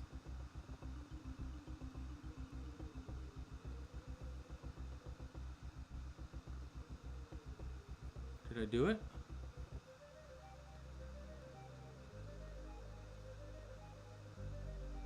Okay, I don't know why, but it switched. So that's good. Alright. Let's grab this needle felting needle. Give me that. You can't take it. He's trying to take it. Alright, this is going to be difficult. We're going to do it like this, and we're just going to start poking it. So this is how needle felting works, if you wanted to know. We just basically consistently needle poke a thing. Gosh, this is going to be impossible. I'm going to stab my cat. Well, I might do it on purpose if you keep biting me. Stop it.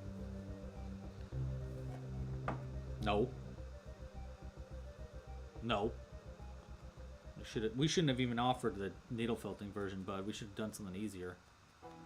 That's okay.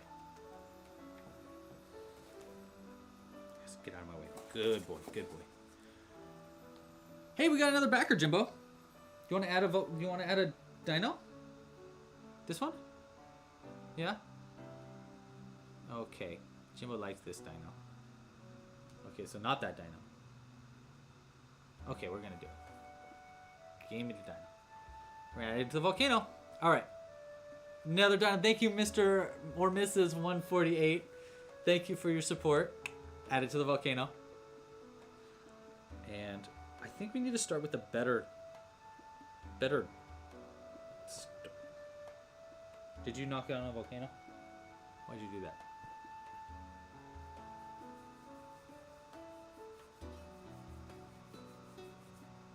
Alright.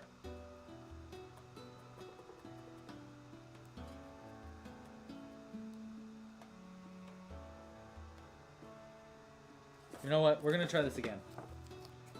With a better roll of this stuff.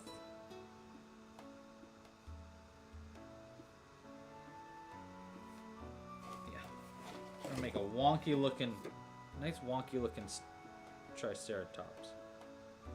And fold this over, fold this over. Here, you want to switch to the hands, bud? Or do you just want to lick yourself? Like that, and then we're just gonna roll this up like this, boom, and that's gonna be our core, and we're gonna say goodbye to that core. I actually think this might be too big of a core, but you know, it'll probably shrink down pretty significantly as we needle felt it down.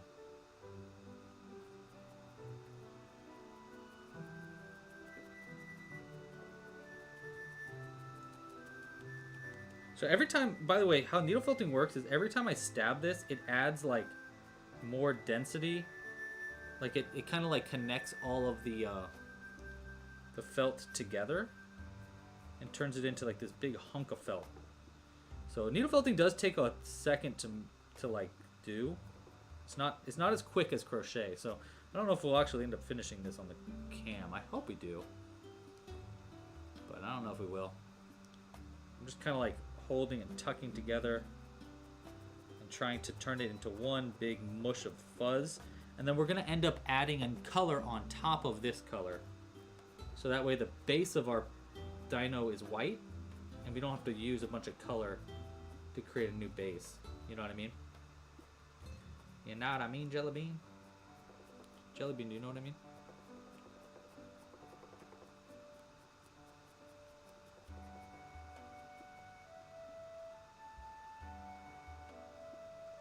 This is not how I made it. Oh my gosh, Jimbo, stop. You're so cute.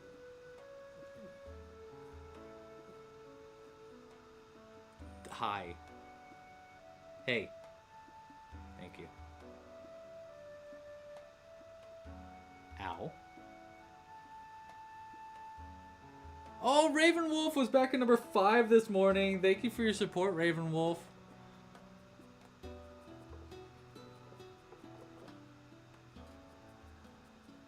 We'll add a dino for you.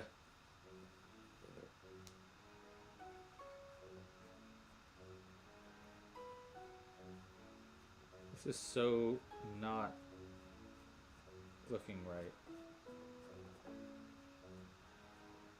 Maybe I should start this in a different way. Maybe I'll try this. Let's try doing it the way that I started the... I'm gonna try doing it the way I started my my raptor. So what I did with my raptor to start my needle felting instead was I started by making a base to see how thick, how big we wanted it to be. And then I built it on the pad, which I then built up. Wow, buddy. Jimbo's very harfy today. There he goes. Okay. Good, we have some freaking space finally. Oh, that was not easy to do with Jimbo up here.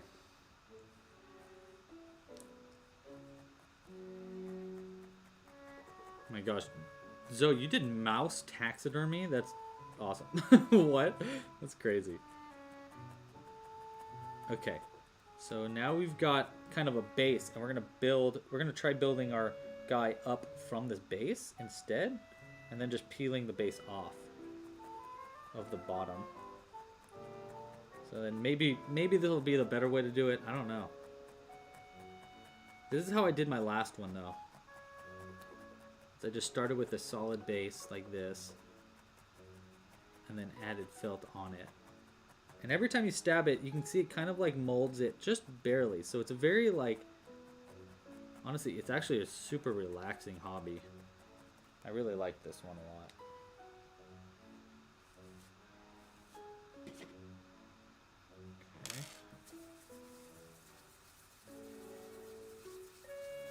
Okay, so now we've got a pretty solid ball.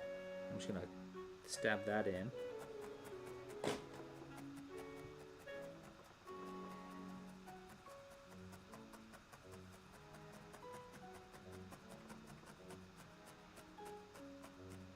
Okay.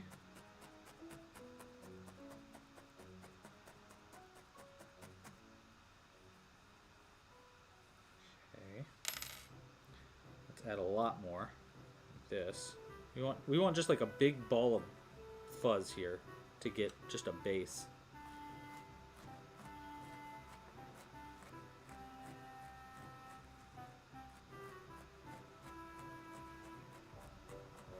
Kind of like sewing. You're like, the needles keeps going in and out and then moving the fibers around. Yeah, I gotta say, Amanda, I'm like pretty fresh at needle felting too. We're less than $1,000 away. We're less than $1,000 away. Oh my gosh, guys, we're gonna get funded on day 1. This is so cool. This is so cool. All right, let's keep on needle felting our little Triceratops in the meantime before we get super excited.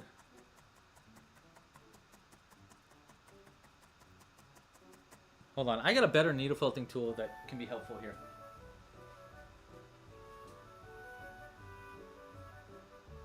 Where did I put it?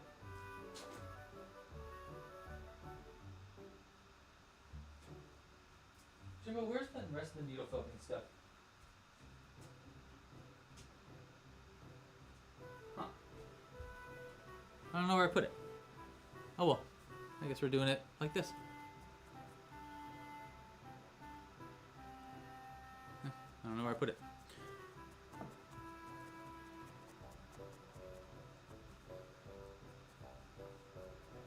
Yeah, let's reach the first stretch goal. Let's do it. Our fuzz is getting so fuzzled. So now I'm doing it like sideways like this. You can see how it's like we've made it kind of like on this board. But I'm kind of doing it sideways like this so I can squish it down into a more solid piece before I peel it off of this board and then turn it more rounded after that. The last things we'll do is we're going to add the feet and the legs and stuff, but first we need to add a base of color around our ball that we're making. So you can see that we're kind of just making a big mush, which is really the easiest way to start a triceratops, is just with a mush.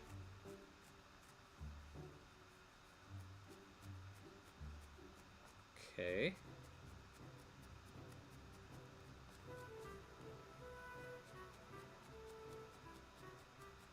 Go.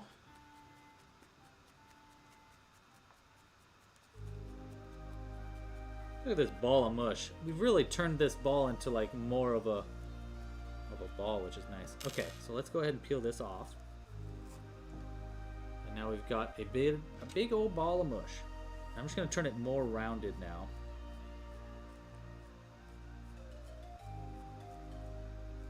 So that I'm rounding the edges that were connected to the felt board.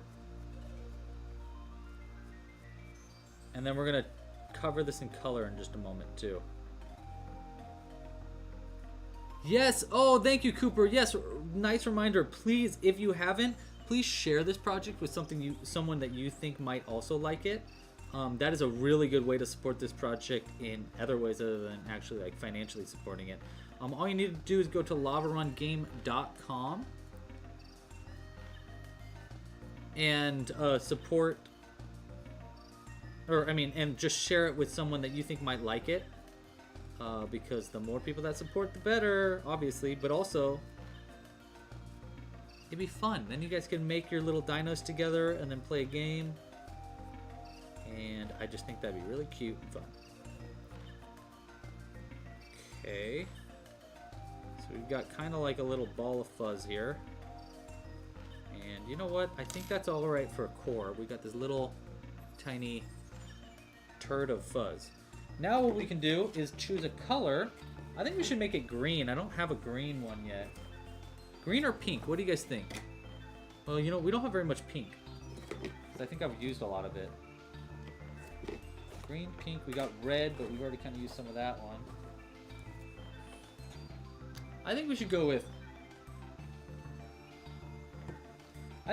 green. I think that's a fun color that we haven't really used yet.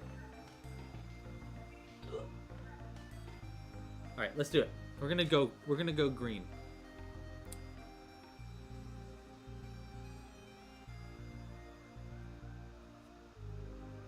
Find where this felt begins and ends. There we go. See, so it comes out in like kind of sheets like this, and then what you do is you just wrap your ball here in the sheet of color like that, and then we'll just rip it off. This. Keep that to the side though.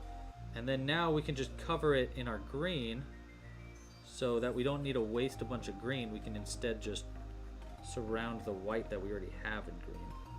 Kind of saves us on felt a little bit. But now we definitely got to just really felt this in.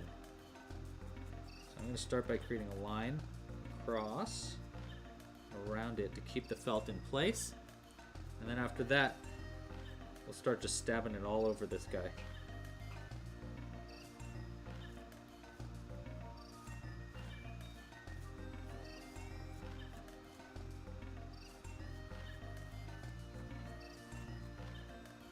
Until it's completely covered in green. And any little wispies that are going out of the way, that's the spot that you want to stab it in. That everything becomes round and unified.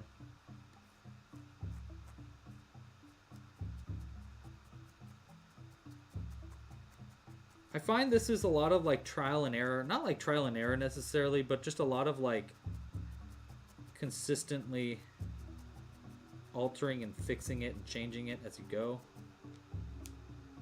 Good. We basically just want to stab our whole piece though. Ooh, that was close. I felt it getting close to my finger. Don't stab yourself though. That's why this is suggested for ages 12 and up. So if you have a little one, I would suggest starting with either the clay kit or the building block kit, because it's a little bit more safe for kids. But I'm not gonna lie, this needle felting is really, really fun and unique.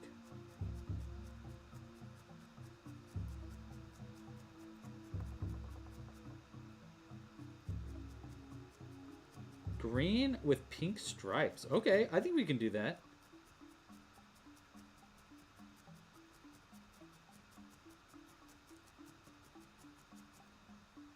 Okay, so we need to add, by the way, after this live stream, I'm going to add those other options so that you can purchase a game in addition to the first one. And then we also need to add, let's see, what else was I supposed to do, you guys? Giveaway stuff? Oh, right, duh, we're going to play Lava Run with Jules really soon, too.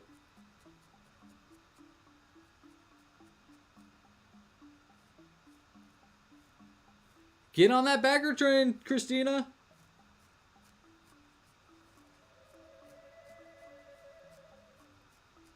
Choo choo, baby, choo choo. Is that from something? It feels like it's from something.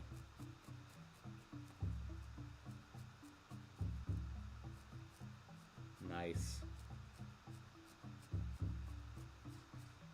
By the way, hey, if you are here from Club Crochet and you are a Club Crochet fan, just heads up, there's a new pattern coming out tomorrow.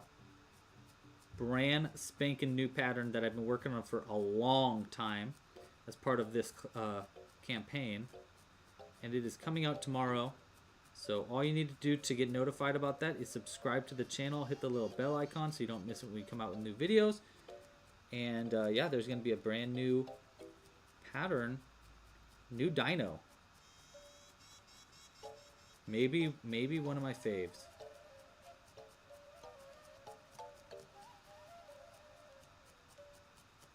There we go. Our Triceratops is looking a little, maybe a little lumpy, but we can always fix that.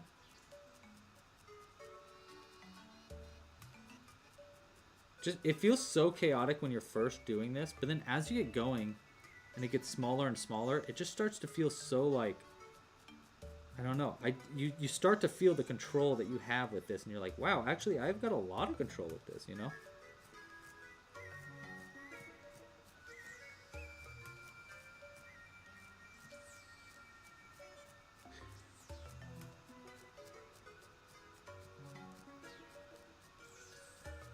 Okay. Should we zoom this in? Maybe we should zoom in a little bit with our face cam. Or I mean our top cam here.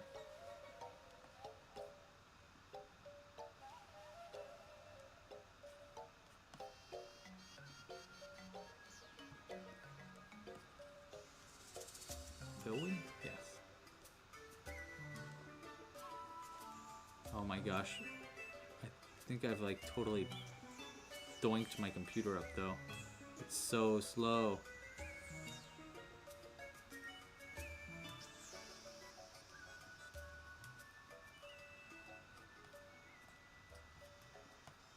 Yeah, my computer's having a brain fart right now. I will not be zooming in. For fear that I accidentally break our whole live stream.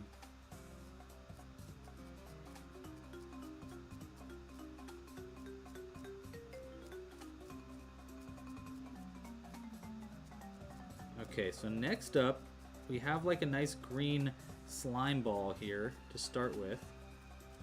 The next thing we want to do is we want to probably add a head and then maybe start working on a frill.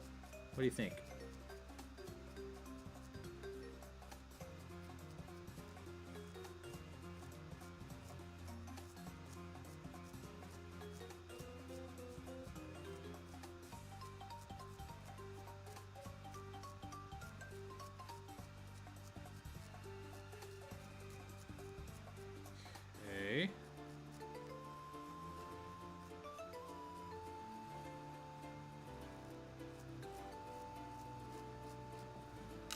All right, there's our little green ball to get us started. And I know it looks kind of weird and lumpy. Maybe if we just do that a little bit. Eh, it still looks a little lumpy, but that's all right. Actually, I kind of like it lumpy though. It looks weird in a good way. We're just gonna have a ball of Triceratops. I'm gonna kind of like mold it into a more of a rounded shape so we have more room to work with it. But I think that's a good start. Next up, let's add our face to it, and then we'll add a frill on top of that. We'll do a frill in maybe a different color. What do you guys think? Different color frill or same color frill? We've gotten a couple questions. New pattern will be posted. Becky asks, if I were to buy the digital version tonight, would I have to pay postage because of the free pin offer? Or can I admit the pin as $50 is a bit... Yes, Becky, no, you do not have to worry about the pin if you have the digital version. You won't have to worry about postage for the pin. Yeah, and you'll always have the option to like cancel anything too by the end of the stream, or by the end of the campaign. Okay, so now we want to do like, you know what, actually this time, now I do want to do it flat on this, because we're going to make a flat ball, so that way it's like flattened on the bottom. Kind of like how we started it, so that way it's easier for us to put it on this, you know, because if we made it flat, we can connect it in, and it'll be really nice, I think. So let's go ahead. We're just going to start making a simple, like, sphere, like this, kind of. And this, honestly, this is probably way too much that we have going on here, but that's okay. Let's just get it started. We're going to just start, like, snailing it around.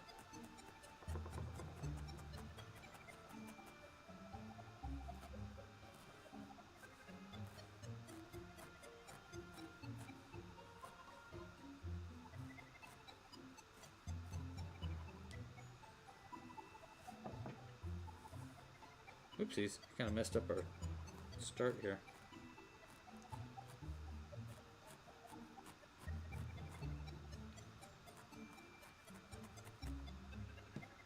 Okay, let's get more going. You see, this is going to be our face that we're working on right now.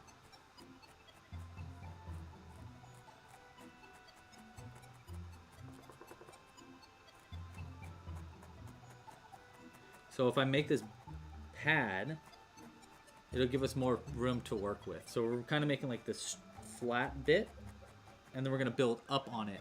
And then we're going to peel that flat bit off and then put it onto the front of our little ball that we've made to create kind of where the face is going to go. Okay, so we're just going to go like that. All right. Now we just need to start building this up.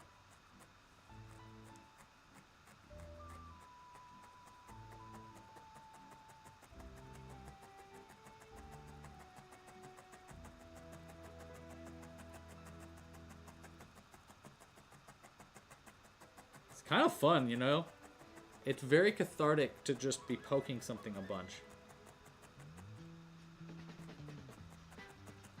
Alright, so there's our base. Make sure that's bigger than the base. Yes, okay, we're good. So I'm going to start building this up, and then I actually think I might build the frill onto this base.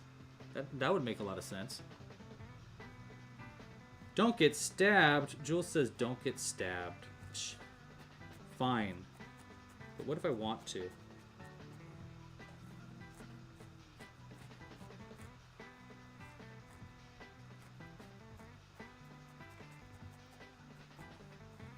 There we go. We're turning it into like a little UFO kind of looking thing. I guarantee this will look a little wonky. But I think that's kind of one of the fun parts about these needle felt things, is that they're like kind of supposed to look a little wonky.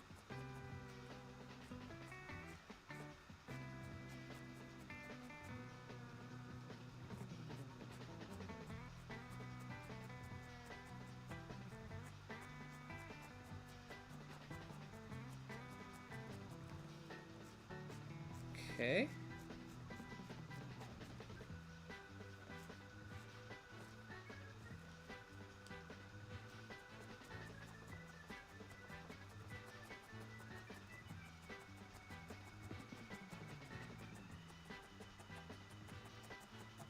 Nice.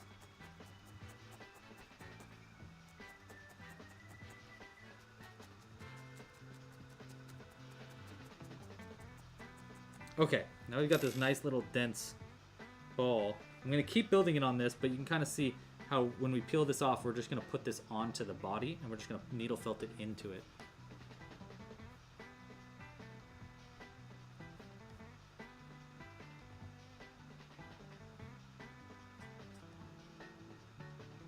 Let's see.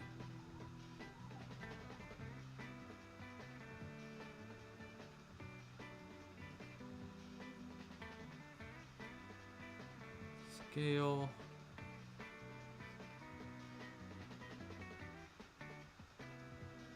All right. Need more coffee. But yes, we got a new supporter. Thank you for your support. Let's add another dino to the bag. To the bag. Little pink brontosaurus with these little green spots. Jules thinks this makes the brontosaurus here look like it's diseased. I think it makes it look really cute, so. There we go.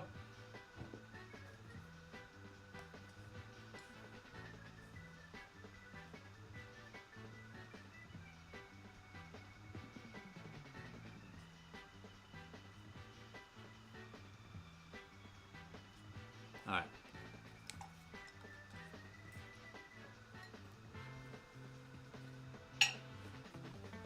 Dinos are supposed to be lumpy, bumpy, and scaly. You're right. You're absolutely correct. Okay, I really just need a little bit of a face here. We just need we don't need to get too crazy with how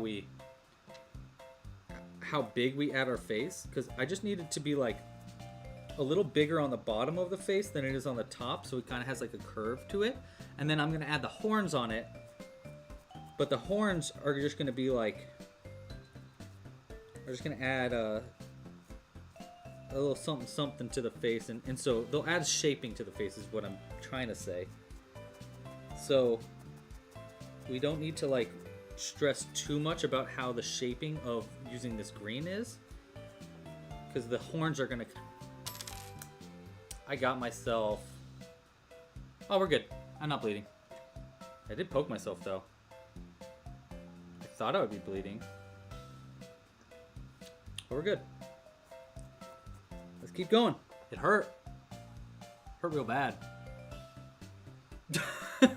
Don't stab yourself.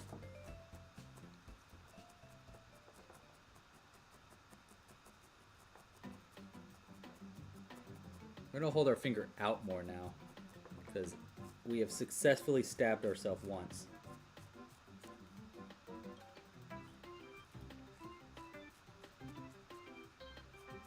Oops.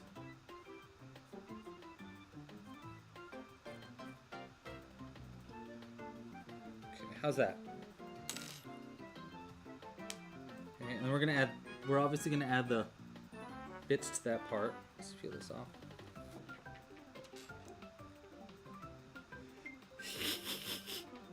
Jules is like, what did I just say?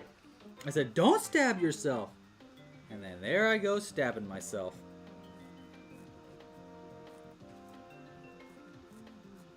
We're good. It's not even that bad.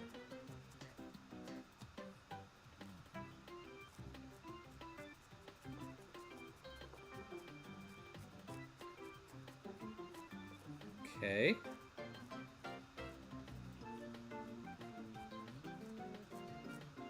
Yeah, now we're getting to the shaping part. So you see how I'm kind of like trying to make it go in more at the top. So it's kind of got a bit of a... It's kind of hard to see. You see how I'm kind of like trying to make it shaped so it's like got a bit of a swoop to it, so that we got a place for the horn to go. Actually, I probably should add more felt to this, so let's go ahead and get it down a bit more. I think that's pretty good. Yeah, like that. Let's see, can I get this on the head? Let's peel it off of our board. So that's gonna go like this. So that'll add a little bit of a face to it. Just looks like a big pile of fuzz right now, but don't you fret.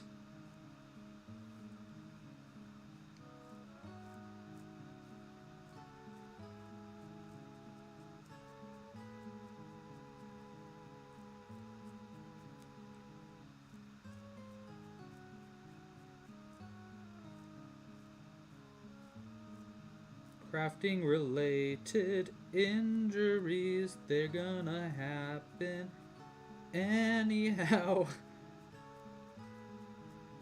Okay.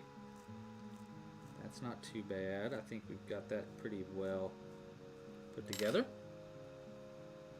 And then we put this onto here.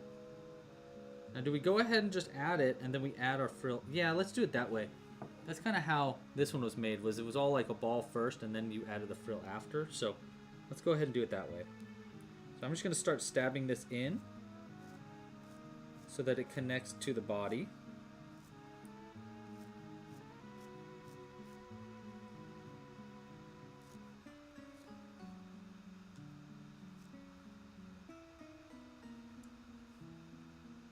Did I die though? Only on the inside, so. Hey, we got another backer!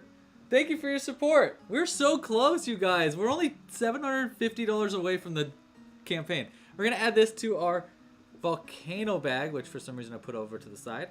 Let's add this in. We should have a few more for a third giveaway, which is crazy. I don't even know how I'm gonna do a third giveaway, but I'm sure I'll figure it out.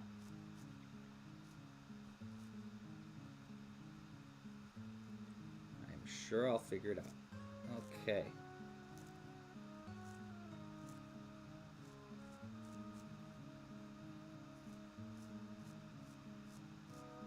Guaranteed, every single stream where I do a needle felting dino, I will be stabbing myself. Or my name isn't Gordon. It's not Gordon, so I guess I won't stab myself. I don't know what I'm talking about at this point. I like this though.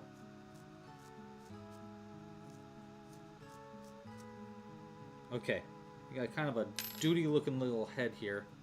We got a little duty looking guy and I like it. Alright, let's make a frill. Let's start working on a frill that we're going to add to it. So I think for the frill, by the way, I think I'm going to go with a different color. Someone was saying pink to do pink stripes, but I mean we could do pink stripes on top of a pink frill, but I think a pink frill would be a good option here, you know, just to do like around the outside there. I also kind of think I need to add more felt to our entire piece so that it kind of smooths everything out a little bit. Well, it's kind of nice looking lumpy though. I don't know.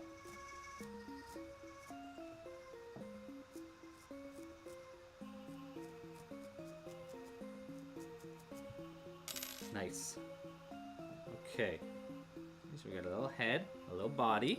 Let me hold it up a little closer. Our felting is coming together. Our little turd boy. Let's go ahead and clean up this part.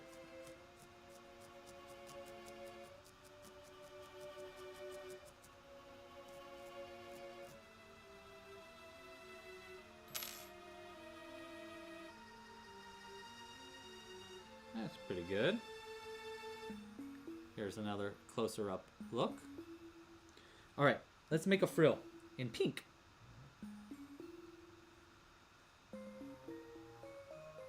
You know, Amanda, I wouldn't say that it's difficult though. I would say yes, it's not easy to make a needle felted dino, but it's not like tough. It's a little tedious, if anything.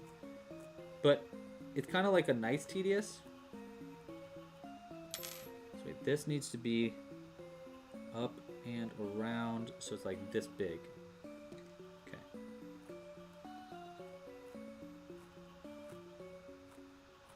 See how this one's gonna work is we're gonna make basically a big crescent moon. And we're gonna really felt it in so that it's like this really dense felt. We might cut it. Probably not, though.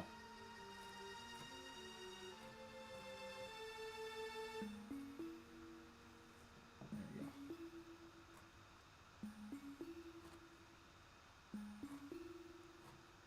Like that. And then those two ends are what's going to be put into the head. And we're just going to start building that frill off of this.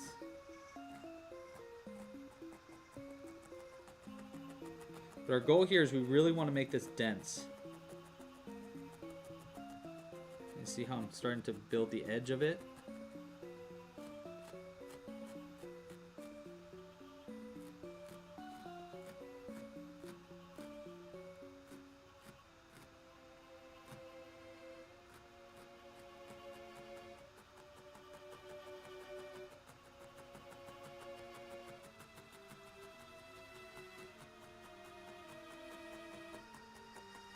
Nice. Yeah, you kind of zone out as you stab. I noticed that I consistently get like more and more like just in the zone as I go.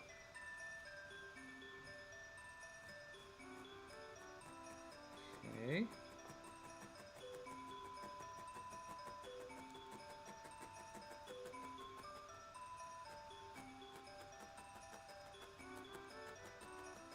Okay, so if this is on this, like that, yeah, that's a good frill.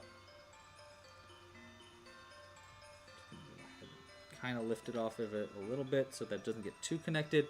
And let's go ahead and add a little bit more to the sides of this.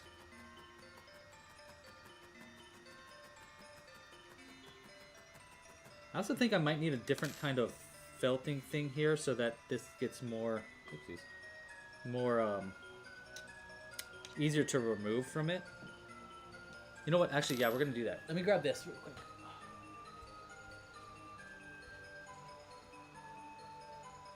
Okay. This is this giant foam pad that I have that actually I think will be really helpful here. So move this out of the way. Let's get our board out of the way.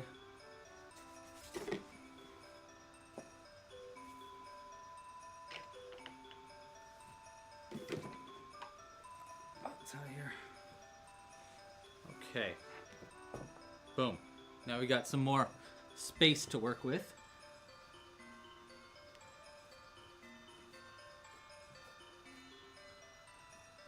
All right.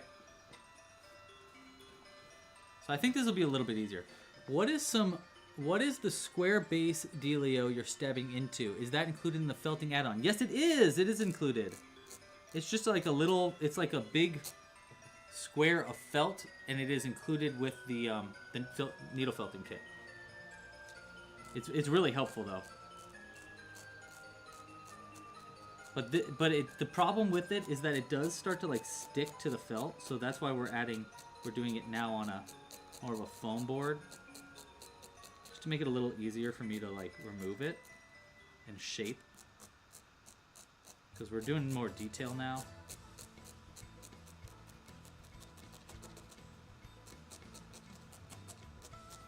I really want it to get flattened.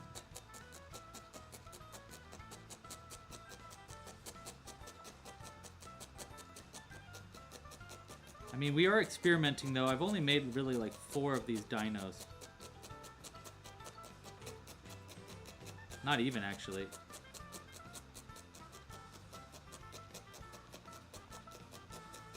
So I'm still learning. For sure.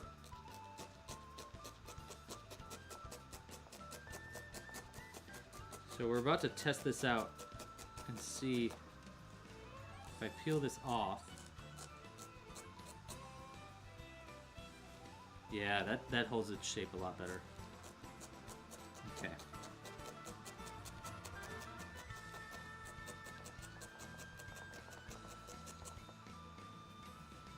Oh!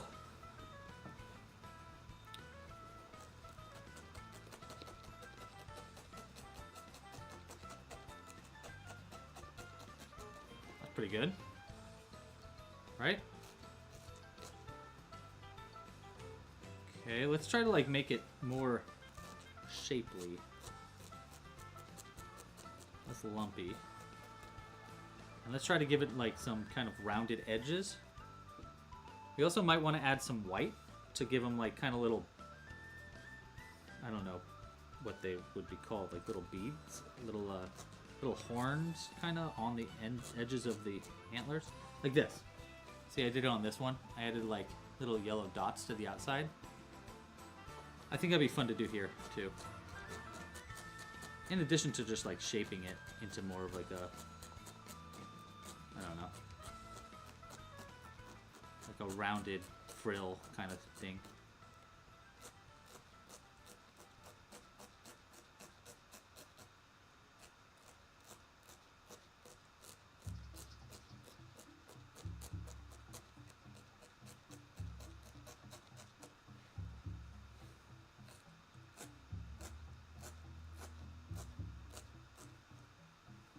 All right.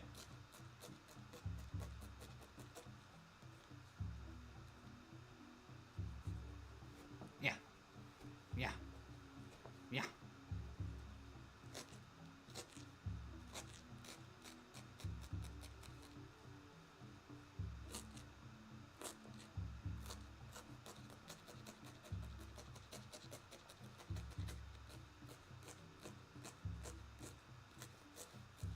Trying to make it a little bit bigger now.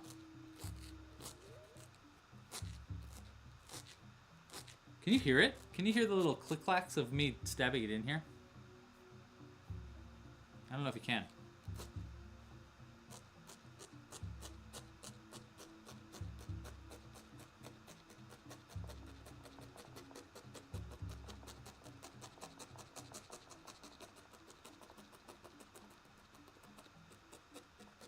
Okay, that's pretty good. Let's see if I can't get some shaping now.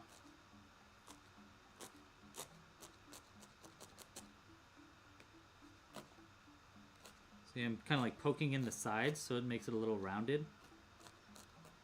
Then I'm going to add a little spike to each one of those rounds. You kind of can't see it, but looks really good like here. Kind of giving it kind of a flowery shape.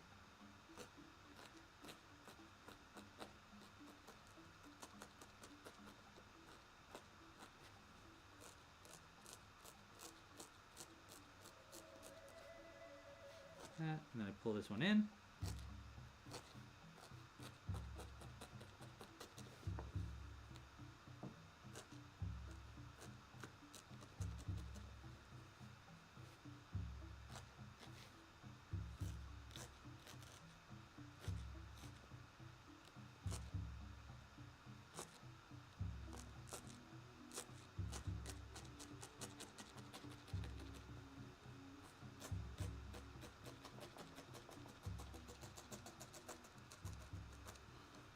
Okay.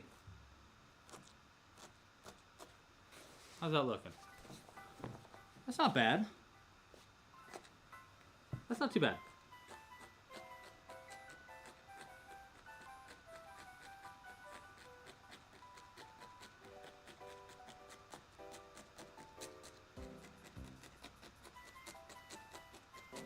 Yeah, that's pretty good. Okay.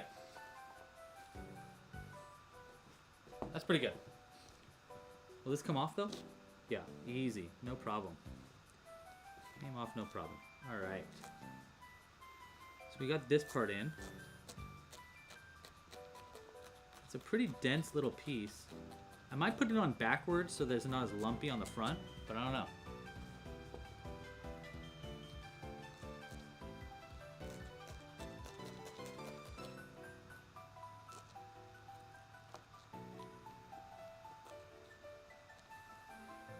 Is it still the right size? Yeah, it's still the right size. All right, now we'll add, do I add the little white bits to this?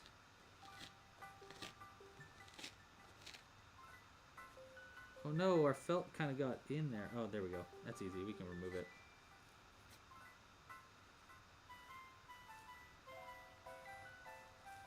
Yeah, I kind of felted it into the foam though. So maybe it is best to do it on this felting thing.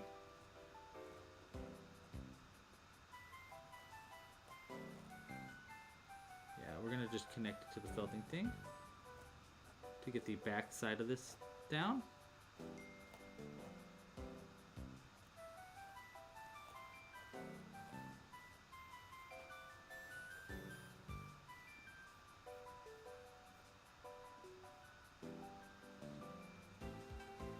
Oh my gosh, guys, we are so close.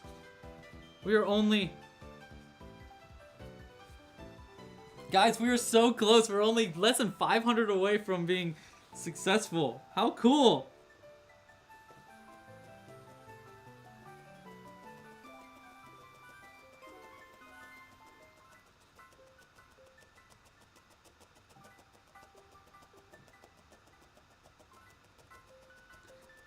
Nah, that's looking good. Like that. I mean, the frill is like the most important part for a triceratops, so I know we're spending a lot of extra time on this part, but like, it's kind of important, you know? Okay, now let's see if we can't do any shaping here to this.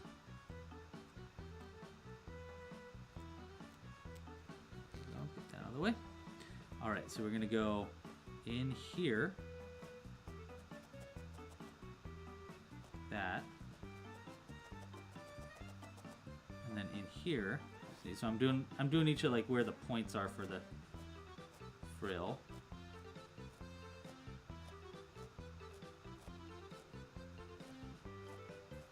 Kind of trying to shape it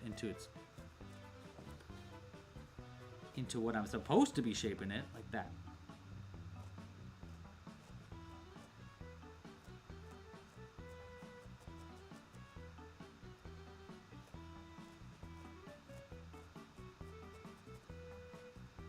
Nice.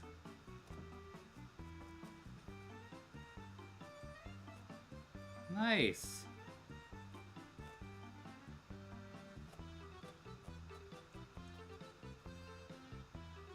Yeah, I do think we're gonna cut this to like kind of shape it more. Maybe to like clean it up. I don't think that's cheating.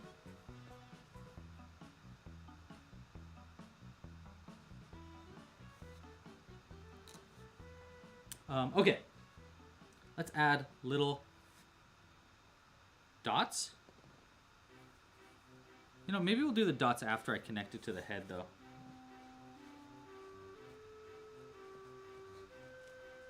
Let's see it. So this is gonna go like this. Hey, that looks pretty cute, actually. Hey, that looks really cute. Look at that. That's pretty good. Okay, I see it. I'm picking up what we're putting down here. Let me shape this a little bit different. But guys, this is working.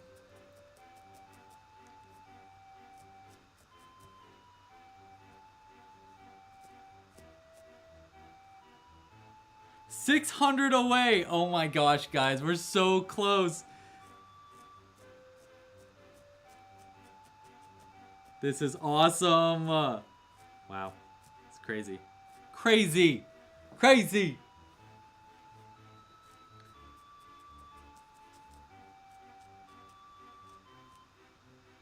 Like that. Yeah, that looks good. Okay. Should I do it? Should I add the... What do you think? Should we add this in? I think we should go for it. And then just trim it down to make it like cleaner. And then we add our antlers, our horns, and then our little feet, and then our eyes, and then we're good. Okay, so let's start by adding... Yeah, we'll add the little horns on this part later too. So let's start by connecting this in.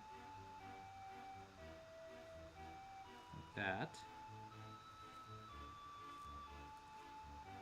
One goes there, and then one is going to go like here.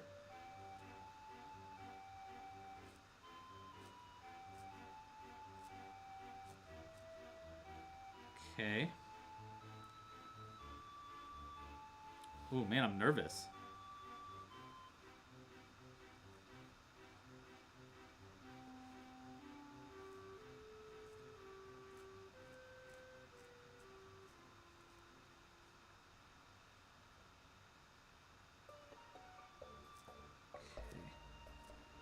Let's try to connect this better.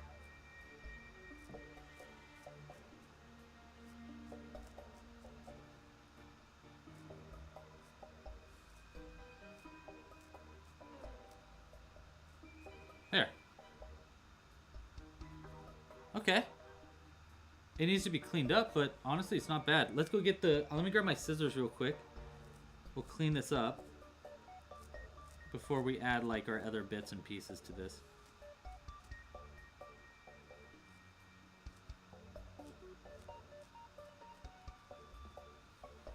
But honestly, that's pretty clean. Itchy eye. Itchy eye, itchy eye, itchy eye Joe. Yeah. Okay. Let's grab our scissors. Where are my fancy scissors? Oh, I know. I put them over here. Okay.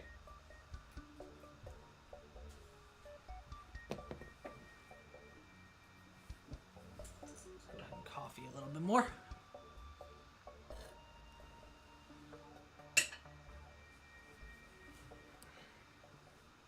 Okay. Let's trim this up a little bit.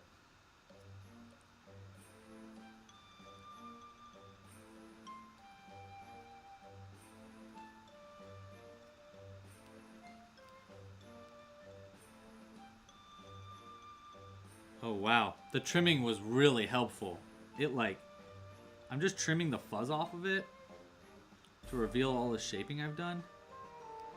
And it looks so good when you do that. Trim the back of it too. So much better when you're trimming it.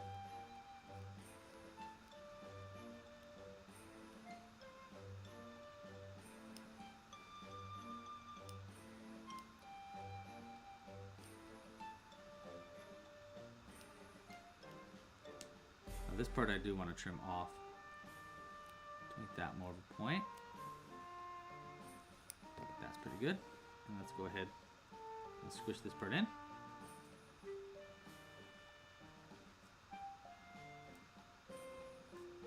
Yeah, like that.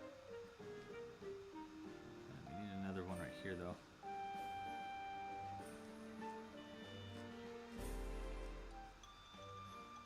There we go. See, it's making like the little like kind of flowery looking thing. That little flowery guy.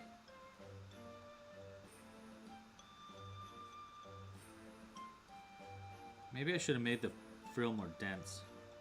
Oh well. Nothing we can do about it now. Actually, I don't know if that's true with needle felt. I think you can always kind of fix it and add to it. It's pretty good though. Okay, let's add some horns to our guy. We're going to use obviously white for this part. And we're going to start by just making balls. And then we'll kind of shape these into the right shaping. Hey, we got another supporter. Thank you. We're so close. We're going to add this chameleon into the bag because we're out of little dinos.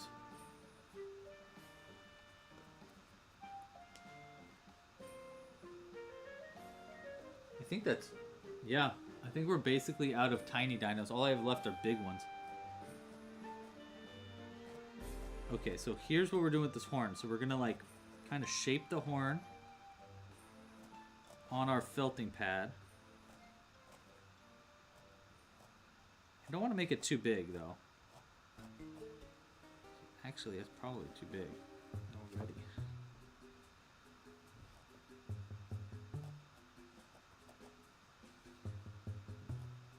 Make it into like a little dense ball of spike.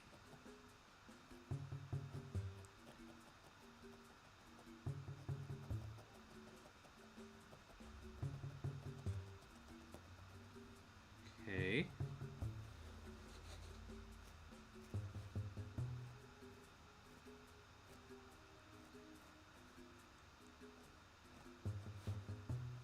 There we go.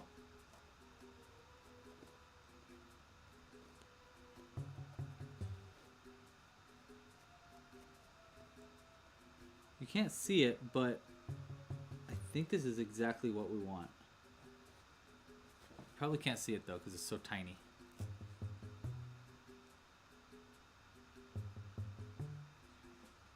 Like that. And then we put this right here like that. Yeah, let's go ahead. We're just going to connect the first one, and then I'll add the other ones afterwards. I kind of just want to start to get it going.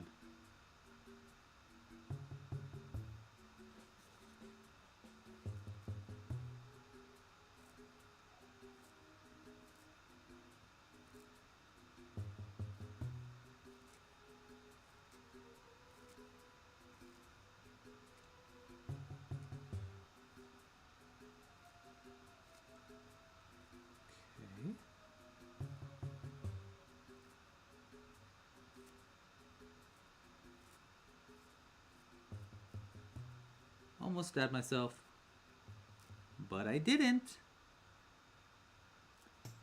Almost stabbed myself again, but I didn't.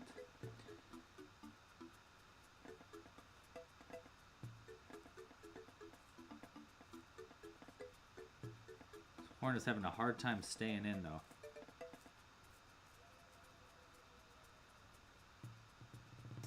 There we go.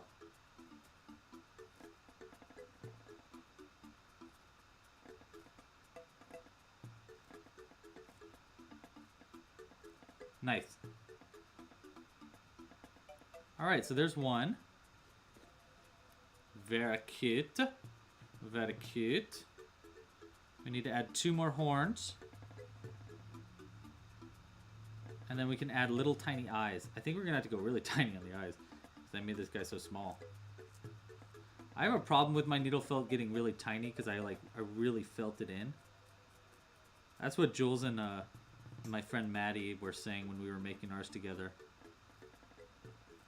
Because mine is like 10 times more dense than theirs. Really try to stab all the felt together.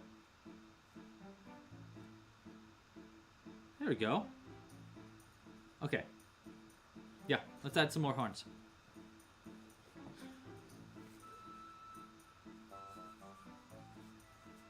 Yeah, the volcano's like, okay. I think I might be able to just do it like this, though, too. Just, like, creating this little spider egg ball. Gosh, the other day, I went to our, like, our side section of our house. There were so many spider eggs. Don't tell Jules.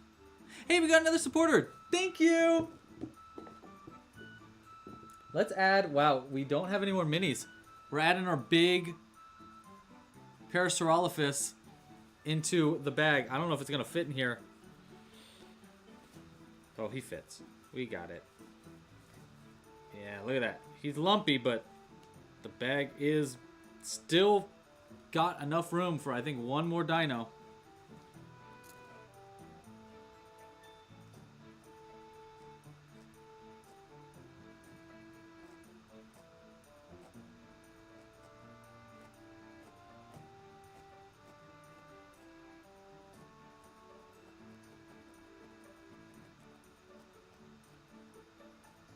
Okay. Itsy McBitsy McHorn. Look at this. Tiny itty bitty horn. Going right there. You see? So it's a little off center. Like that. And then we can add another one to the other side.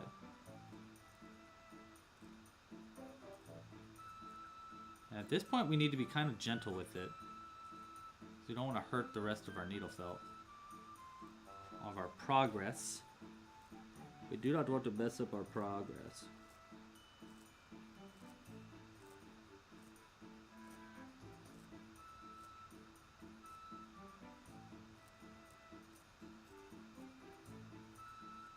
There we go. Horn number 2 has been added. 1, 2. It's going to look really cute once we add our eyes. I think I'm going to go pretty low with the eyes on this one. Okay, 1 more horn.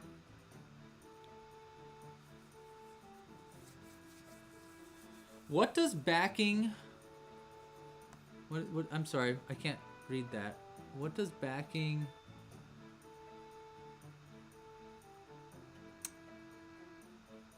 I can't see because they put this thing in the way.